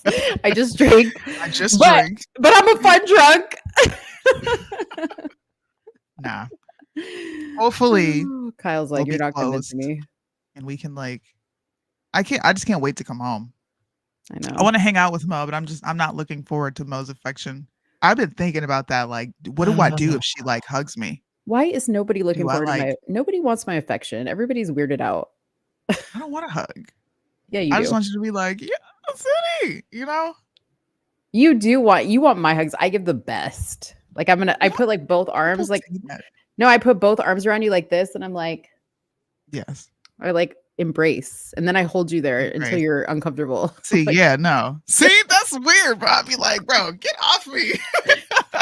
and I'm gonna be like, no, and then we're gonna fall down on the couch together because I'm not gonna let you go, and I'm gonna be Bro. like, no. Bro, I'll just make sure I don't shower straight off the plane. It Then you'll be doesn't like, bitch, you need to take a bath. What Yeah, the I'm gonna be world? like, you stink. You ever been around somebody who's just finished traveling internationally, bro? Yeah, me.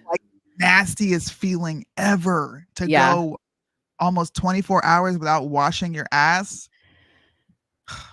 Dude. First of all, I'm completely uncomfortable with that. Bro. Like You I probably keep cannot. products on the plane with you, don't you? Oh, girl, I have like a whole bag, and I'm like, I don't do that. See, I don't have the foresight, the foresight to do that. dude, I will go in the bathroom. Like I take like wipes, like baby That's wipes good, or though. whatever. I'll take like wipes and I'll like wipe under my arm, like under my titties, like because I'm gonna do that. titty I'm gonna sweat. do that. Yeah. Like do a little, And you there's do a a little sink in refresh. there too. Ooh, I'm thinking about the plane now and how it works. Yeah. I'm bringing a whole bag. Girl, I have brought a whole shaver, okay, and shaved my legs. No, listen, I have like because I'm in the bathroom. yeah, like when you're bored, like dude, one time I was like, I don't remember where I was going. It was like a longer flight, but I had like face masks. Like I did a whole face routine. I took off my makeup. I did like a whole face mask, a mud Oh my mask. gosh. The guy next to me was just like, what? What Because are I had you like doing? the white, like the sheet mask over my face, and he was like, what is going on? I probably would have thought the same Like, thing. don't See, worry I would have about it. popped my phone out and been like, bro, this lady is doing her whole freaking skin Yeah. routine in this airplane. Look. Yeah. Yeah. I've done Orlando, some go to bed.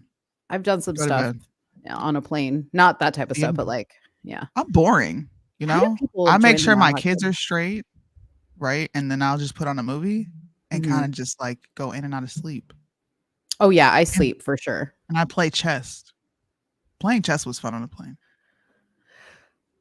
I just get really tired. So like I will pretty much sleep through the whole plane, and then I'll wake up like Mhm.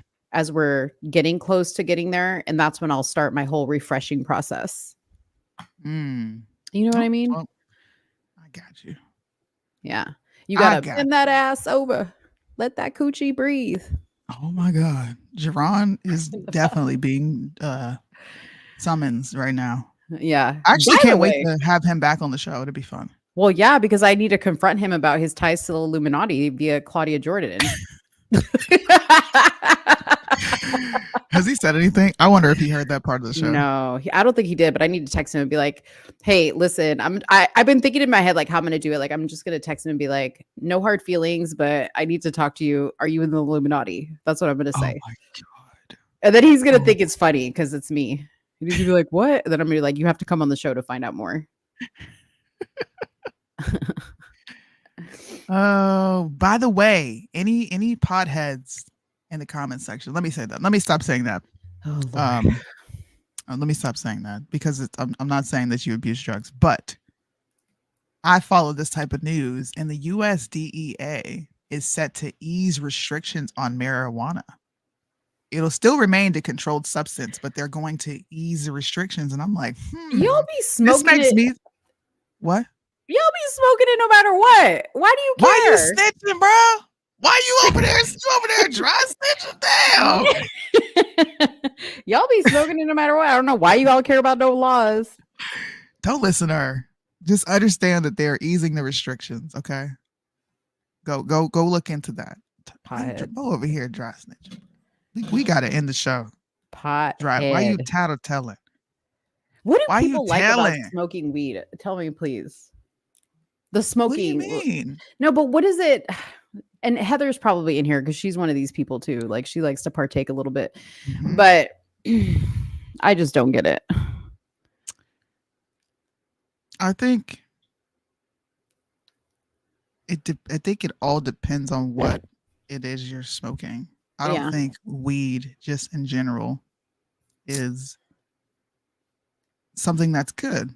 I think you find a strand that suits you and your needs. Yeah. And you go with that. And it's like smoking cigars. People smoke cigars and different types of cigars for the taste. Yeah. I like the taste of my weed. I would rather smoke it than have an edible. I just Dude, see, like the and it taste, feels different. The taste of it, the smell of it, it like turns my stomach. It turns my stomach. Like I don't understand. You know what's really funny to me? Like, you know, sometimes like you're driving down the street and like a car of somebody who smokes weed a lot, like you literally can smell it from the outside. Mm-hmm. That's crazy. I like that smell. You do? I love the smell. What is it about it? Tell me what it is. Like what the draw? I don't know. It's just like. Does it smell fragrant smells to you? So good. Yeah. Like a flower? Like a rose? No, it smells like a bud. If I could have a bud, if I could have a tree in here with buds growing off of it, bro. Yeah. I would take care of the hell out of that plant and made sure it grew. Yeah. And I want to find a way to like, you know, lock the smell into the room that I'm in so it doesn't spread throughout the house. But I would love if I could have a room like that in my house. Marlena says, I don't know what's going dude. on. Do I ever know what's going on? I don't know. I'm just asking questions. Smells good, man. No, you know what I want to ask? Like one day we have to have like people who are like addicted to like real drugs. Yeah. Because I want to know like what the draw is for them. I think the draw for them is like escape. They get to escape their like sober state of mind. Yeah. I don't see how weed offers anybody that. If anything, it's just a calming effect. Like you're just, for me, it's just calm. Not for me. Okay. Heather will attest. Like if I had I don't it's smoke, like if someone, I'm sorry. You know, like if I had a gummy, I'd be like, hee, like laughing my ass off for hours. Yeah. Bro. It's like, if anybody smokes cigarettes, it's like that first cigarette in the morning and that last cigarette like after dinner. And then you go take a poop. A poop. No poop. Now we're back on the poop. Soonie, listen, Soonie just wants to talk about her doo-doo habits. No, this is what smokers say, bro. They're like, dude. Wait, go smoke and then go take a poop? It is like the best poop ever. I had a poop question actually that I forgot, and now I'm like, you forgot your poop. It was funny. Well, don't remember it. Don't remember it. Because I can only imagine what you're going to say. You have been very unhinged this entire show. Okay, wait. This is the question I wanted to ask. What? When you poop, do you Okay. do you turn around and look at it before you flush it? No. Okay, No. dude, there's people that look at it and they're like, "Oh, I have to look at it to make sure it looks like healthy." And I'm like, I can't. Wait a minute. You said turn around and look at it. Yeah, like the people like poop. What? like they go to wipe and they like look back and they look back at it. No. But now when I'm done and I get up, yeah, you are supposed to examine your poop. Like look at it real quick. Ew! Make sure it's good. No, I can't. are. No, I can't. No. Come on. No. If your poop floats, that means that there's too much oil and gas in your diet. Yeah. You're eating a lot of oily It's foods. supposed to sink. It's supposed to sink and it's Yeah. supposed to be solid. So you should definitely look at your poop to pay attention to your Well, I your know it's gut sinking. health. I know it's sinking. You don't know it's sinking though because you didn't look. No, because I heard the sound. You know what I mean? So I'm like, Oh okay. my god. Okay. you just bro. Why? Why do Dude. you have to like just go over the why? Dude, my stomach is so sensitive. No, my stomach is so sensitive that like I can't visually look at it. Dude. Heather said I heard the sound. That's exactly. I just go by like, okay, it sounds healthy. It sounds good. Right, but that's something hitting the water. It's gonna sound like that. I can't. Look at. I'm literally It's being on- shamed right now. She said stool. That's what it is. It's your stool. Like I can look at my pee. Why would you look at your pee? Well, I look at it. Okay, I don't see. This is another moment where you're gonna be like, you're not being balanced. Okay, I look at it to make sure it's clear and it's not like super yellow. Bruh. Then you should be able to look at your doo doo. No, I can't because dude, it just looks too nasty. It looks nasty. It's Dude, I poop. have a sensitive stomach. Oh, dude, like you know this because like you have cats, but you know, like in the middle of the night when you hear the dude, literally, I'll be laying in bed and I'll be like, I start like dry heaving if I just hear that noise. Dude. Yeah.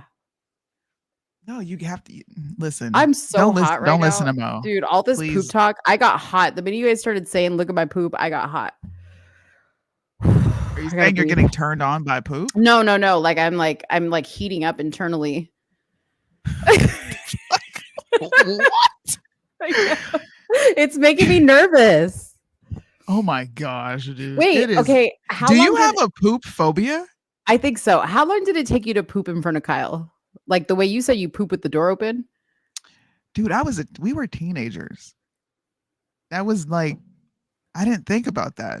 In fact, I'm a big prankster. Uh-huh. My first prank on him was giving him a laxative, right? I gave him a laxative. I was like, here, you want some What? chocolate? Gave him a laxative. And we were watching basketball in the living room.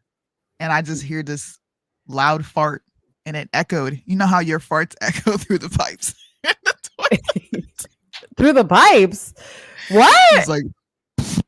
was like, "Bing, bing, bing." You can hear it. Maybe in Japan, Right? girl. I had never heard no pipe No, echo. no. This was fart in, echo this through was the in the pipe. States. Oh. This is when we were teenagers. So no, like that wasn't weird. What It kind was- of it was ghetto like- plumbing system? Hey, I live in North Echoes. Carolina now. Oh Lord, it's all poop. I'm just saying, bro. And he just sat there quiet, and I just busted out laughing. So stuff like that, when you're teenagers, it's funny. It's like you farted. It Yeah. wasn't a big deal. So it would probably change if I was older when I met him. I would be like more reserved, like let me not do this in front of him. But But you we've pooped been with the door together- open from the jump. yeah, if I wanted to talk to him or say something, I would open the door. Now of course it was off-putting to him because he's like, dude, close the door. What are you doing? Yeah. And I would be like, what's the big deal? Like, because you're using the bathroom. I don't want to see that. I'm just in my head. I'm like, See? bro, He I'm didn't wanna literally trying see to it. talk to you. No, he didn't. But I didn't care. It wasn't Do that you big of a even deal. Do you even like wipe yourself in front of him?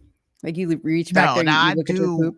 there's times where he will play and be like, pop his head in the bathroom, and I'll be like, "Can you get out? Like, I need to wipe." I Oh, want so you to you don't like leave to when wipe that comes. wipe in Yeah. front of him. Oh, okay. But like let's just sit there and talk. I grew up doing this. This was very common in my household. Yeah. I would go in the bathroom and talk to my mom while she was using the bathroom, or I would Yeah. like sit in the bathroom while my mom took a bath. Yeah. It and wasn't just have mine too. conversations with her. It wasn't Yeah. mine too. Yeah. No, I get it. It's just, I don't know. Is that weird? Did anybody else grow up doing that? Who else poops in front of their husband? Put a one in the I think chat. that's just a sign that you're really With the door open. you're an and put- amazing couple. And put a 2 if you wipe in front of them. If you wipe in front of them, now that's just nasty, dude. That's gross. Okay, wait, I have another question. When you What? wipe, do you look at what came out on the toilet paper to make sure there's Well, if I'm going to inspect what's in the toilet, then yeah. And then you fold it. Ay, Dios mío. Oh my God, I can't even hear this. You look at what's on the toilet paper? Look, dude, you talk about sex like it's nothing, but we're talking about doo-doo, and you're like, eh. I know. It's disgusting because that's like a that's like not even sexy. It's That's like poop, bro. no, dude, but to look like to literally wipe your ass and look at the toilet paper for what? To make sure you're getting it. If You your might ass is I can tell. Come on, bro. Because You I do cannot tell. yes, I Bro. can. No, you need to wipe, and then wipe again to make sure there's nothing there. And then I after you're done, do. take it a wipe, get a wet wipe, and clean up and be done with it. No, I do, but I can tell by the way it be moving through me like that. You know I can tell by the way. I'm done with you. That was nasty. That was like legit nasty, Wait, bro. okay. Like, If you had the bubble guts, would you do it in front of him? yeah, I always have the bubble guts though. I have IBS. Me too. I don't Yeah, have I a do too. normal like. Yeah, I do too. Like it's because it's the gastric bypass. Thank you, Judy. How do you know when you're clean? She said she Because could I do feel it. multiple times.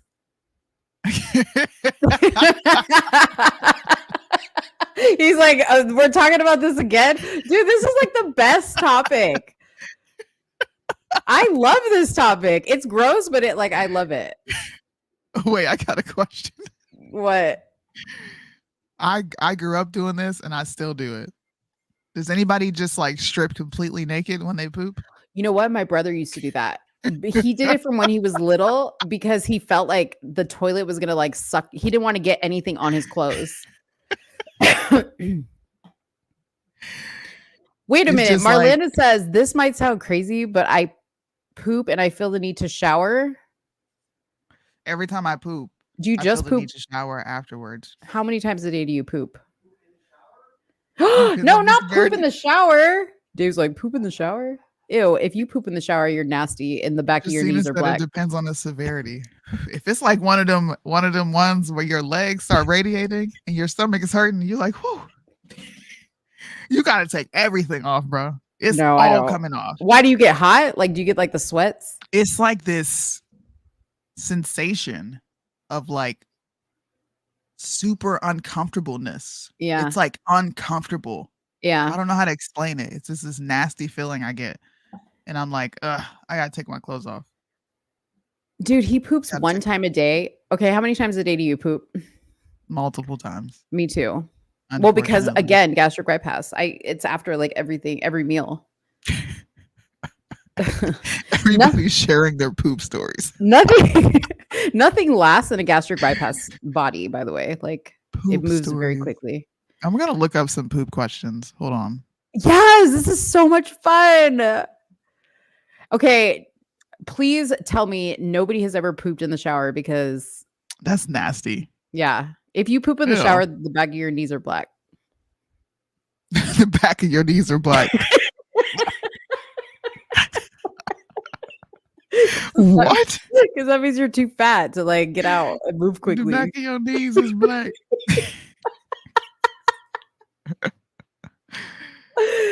Dude. I used to go days without pooping. Oh, dude, that would hurt my stomach.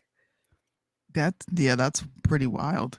But see, like I'm very much like on point. Like I have my breakfast and I poop. I have my lunch and I poop. I have my dinner and I poop. Sometimes like, all right, I'm leaving this poop discussion. They're talking about poop again. Who said that? Carmen. Carmen was like, listen, the show is great until you start talking about poop. We're just trying to have fun. Carmen, we're trying to balance the Jew talk with a little poo talk. You know what I mean? We're balancing the Jew with the poo. Ooh, how many people use coffee as a laxative? I used to do that. Yeah, it's like a natural laxative. That's probably why I poop in the morning. Ooh. Is there a specific way you sit on the toilet while you're pooping? While you're pooping? Or do you just like sit on the toilet the same way every time you go poop? Like, is it a different experience every time you do hold on, let me like relive like my sitting down on the toilet. Like I'm just kind of like, I just sit like this. Like I'm just like, What? Yeah, like it's just like a girl waiting for the bus. Like I'm just like, what? She said, no, look, it's a whole experience in the bathroom, y'all. Okay. What is it? Tell me about your. I have to have a good book or a good article that I'm gonna read. And yeah, it's kind of like a forward lean where I'm just waiting to use the bathroom. And then, but I can't do it unless I'm reading or unless I'm like having a conversation with someone. See, don't talk to me. Don't talk to me. No. I'm going to call you and be like, hey. Have you ever pooped while I was on the phone? I'm not telling you that. That means yes. I've pooped while you were on the phone. Of course I have. Yeah. But here's the other thing too, is I'm fast. Oh no, I'm in there for like at least 15 minutes. Yeah. It's a rare occasion that like, and my stomach's got to be hurting that I'm in there for a while, like to the point like where, you know, like your legs go numb. Yeah. My shit comes in waves, right? It hits me and then I'm like, I think I'm done, but I'm not sure if I'm done. So I'm going to sit here and then it's like hits me again. Yeah. And then I have to make sure I'm done. Because if not, my stomach will hurt again and I have to run right back to the bathroom. See, and Judy says right here, the higher up your knees. Now, are toilets in Japan lowered to the ground? They are. They so squat you're more on at a them. squat. Mm-hmm. Yeah. Yeah. Yeah. That's a t-shirt right there. A girl waiting on a bus. Just show a picture of her waiting for her to take a crap. Okay. Would you take a crap on the side of the road? If I had to really go, yeah. Oh my God, I couldn't. If I had to really go, yeah, I would. I could not. Okay. Have you ever been in a bathroom? Like you thought like you were the only one for a second and then you were like, I'm about to blow it up and you blow it up and then other people come in and they're like, woo. No, I haven't had anybody out really do that. No. That's happened to me. Dang.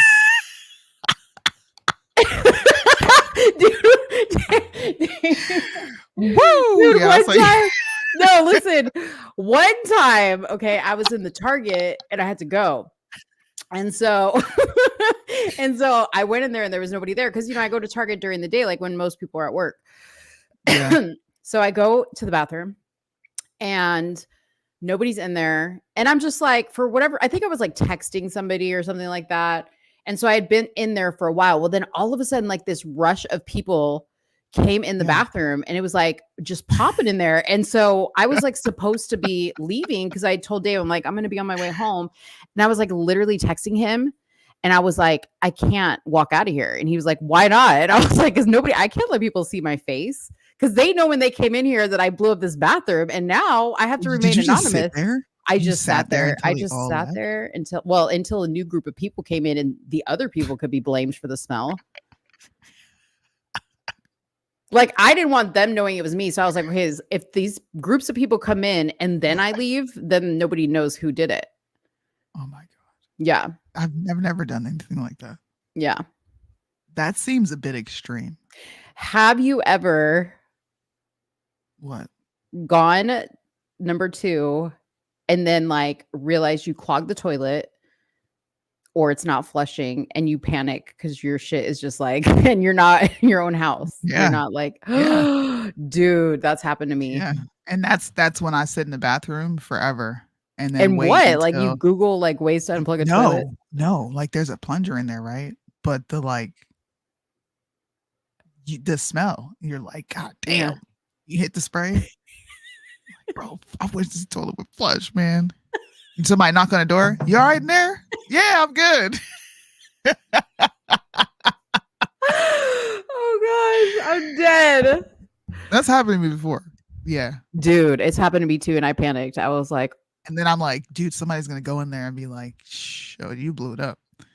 But you know, yeah. See, my family's rude like that. To me, that's rude. Yeah. I'm already embarrassed that I left a foul odor and you come out and be like, God damn, Soonie, damn, you stink. Right. Yeah, don't do that. Yeah. Dude, but I don't know. Like it's just weird. Like poop activities are just very interesting when Is you it talk weird, to people. man? Yeah. I don't think it is. I think it's weird. I think your area of comfort, that's weird. Yeah. I'll sit in a room and be like, can we talk about something else? But if you ask me about poop, then I'm like, oh yeah. Yeah, because I just like destigmatize it. Yes, Heather, that was one of many times that it happened to me on our trip driving to Colorado. Did you like slide the window down on the slide? Oh no, I would never pass gas in the car. Oh, okay. I have too much respect. But it did so happen because like we have to stop at a lot of gas stations on the way. And you know, it's like a 10-hour drive. And one time I think I came, if I remember correctly, I was like the last one coming out of the bathroom, out of the gas station. And I literally came like running out and I'm like, we got to get the fuck out of here. Like, I can't, I can't be seen. I can't be seen. Nobody can see me. Bro. Yeah. Someone said, this is a question on Twitter, by the way. Okay. It says, have you ever done a poo in the shower and shoved it down the drain? No. That is so nasty. That is pretty gross. Now, I've had my babies poo in the bathtub, like when they were babies, and that is just traumatic too. That is traumatic. Yeah, because that is, dude, my daughter would purposely poop. She would wait all day and then doo-doo in the bath. Well, because the warm water makes them relax and then they poop. Yeah. Like, but with them, it's like diarrhea. It's like awful. Ugh. I know. That's nasty. Dude, one time I was changing Gabby. She was like brand new. She was like a brand new baby. And I was like changing her. And I laid her on top of my bed. Granted, I'm like a first-time mom, right? So like I don't know all the different rules. And I have her on my bed on top of the comforter. I don't have anything underneath it. And it was just a pee diaper. So I didn't even think about it. And I go to like switch out the diaper and all of a sudden she like farts and like I start to see, because you know when babies, when they fart, it's not far behind. And I just like panicked and I was like, oh my God, what do I do? I was like the only person there. I literally like put out my hand and she like shit in my hand. Cause I was like, it's not going to get on my comforter. Hell no. I used fart spray on my daughter one time in a roadside stop. Bro, those videos, those are funny hilarious. as shit. Those are my favorite. Yeah. That black granny, her granddaughter had her in the car. Dude, play that. She said, bitch, what crawled up on you and died? Dude, play that video with the granny. That's like the funniest one. She said, you stank it. She said, you stank it. Half of you. Bro, that video is funny as crap. I'll play it. Hold on. It's so funny. Harlan. Put the window down. That's me and one of my my best friends. Mm-hmm. I'll be like, when she says something crazy or something that I think is wild, I'll be like, you're making my mouth juicy. Yeah. That's what the girl said. Juicy.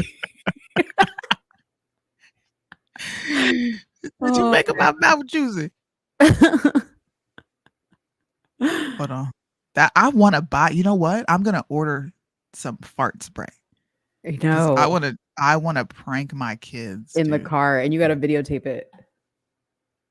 No, I'm not saying here till midnight. I'm about to hop up out here after this video.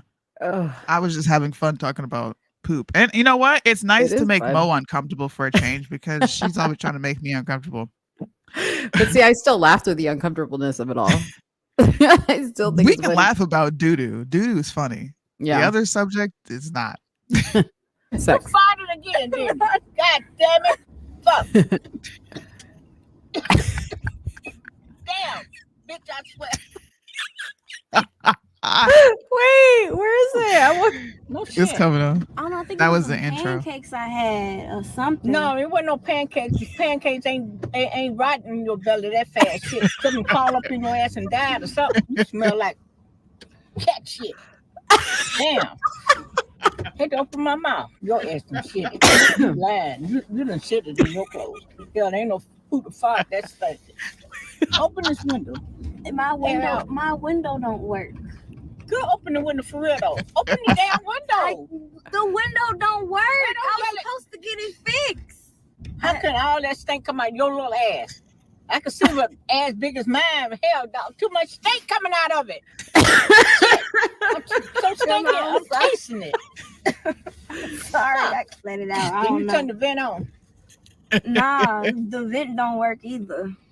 See, you lying to me. No, I'm not. I'm You just lying to me. serious. Grandma, my stomach hurt, and you here yelling at me like, hell yeah, man, you stink ass. What the fuck you think? I'm yelling at you so else, because you killing me. Hell, I'm not playing with you stink ass hell for you. Grandma, oh my God, have mercy. Grandma. And this is what you call some thick funk. It's so thick, you're about to cut my nose open.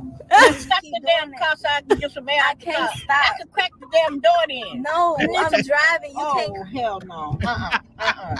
Lord have mercy. I ain't never smelled your shit this bad. No way. Shut up. You stink. Oh, man. This is a terrible stink here. You sure you ain't got a skunk back there? I don't got no skunk. It's my stomach. I don't know. Like, it just really hurt. Like, it just won't stop. I can't. If I hold it, it's going to make it worse. No, it's going to make me worse. Hell. Stink ass. I know damn well you didn't digest that food that bad. And you just hell no, you lied. I'm not Somebody lying. crawled I'm up serious. in your ass and died. That's what's wrong with you. I My God. Open the window.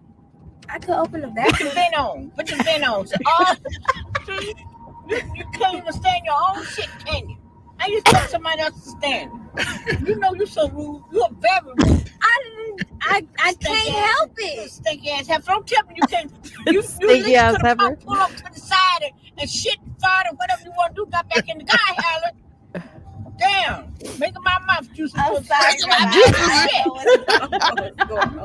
I don't either. But I shouldn't be a victim. Shit. You sure you ain't shitting on your clothes? No, I You did. sure you haven't shitted? I just gotta let it all out. It should be over soon. I hope soon is soon. You know you stink. You know because you can't stand it your damn self. You know it's rude to fart in a small place like this. You can kill somebody. Shit, dude. Not enough air to circle around. Shit, all that stink. The more stink than air. So Dude, she's finally starting to laugh because she I kept didn't it have together. to go.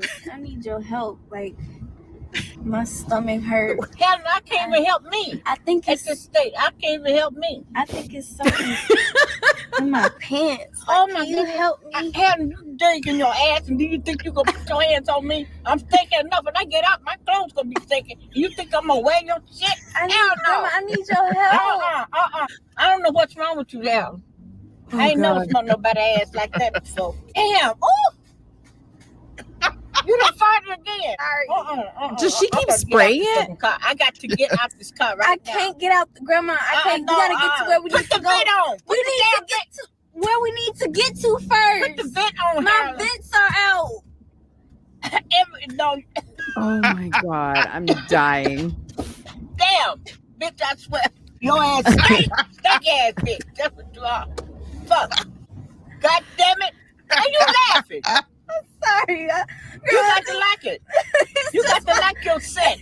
Fuck. My stomach hurts so bad. Shit. You farted again, didn't you? God damn it. Open the window. I can't. She said, "Open the looking window." like a damn beaver, but your ass stinking like a fucking heifer cow. Stinking like some dog shit. cat shit mixed together. Put your stinking hands on me. You bring your damn stinking hands over here. I swear, I'll break my phone and break all them fucking stinking fingers. You stuck your hand in your ass, didn't you? It sure smell like it. Damn! You stuck your finger in your ass. No, I Yes, didn't. you did. No, I didn't. Fuck, you're nasty ass. How for you? You're nasty. I didn't. Damn. I didn't. God damn it. For real, I'm not playing with you, Helen. This is the worst of everything. I'm gonna knock the hell out of you. Grandma, how? Because my stomach hurt. You gonna knock me out? Hell yeah. Maybe you won't fart no more shit. Stink ass. You're unconscious. Maybe you won't fart. Maybe close up your ass because it's wide open. Why you pumping them damn brakes and shit and flouncing? Dude, she's still going. Grandma, I can't help it. I didn't know you could stink so bad. And then you gonna stick your finger in your ass. And I then you didn't gonna touch stick me. it in my. I stuck it halfway in my pants to try to That see. don't matter. Your ass is probably just the shit probably roll up to your back door. I don't know. I don't like the smell of stink. You do. I don't. I'm not used to the stink, Harold. Stop it. Can you let me out?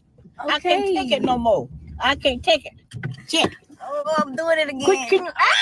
Let me out here. Oh shit. Oh motherfucker, you. It's a prank, Grandma. Goddamn. It's a prank, Grandma. Wait. What you mean it's a prank? Bro.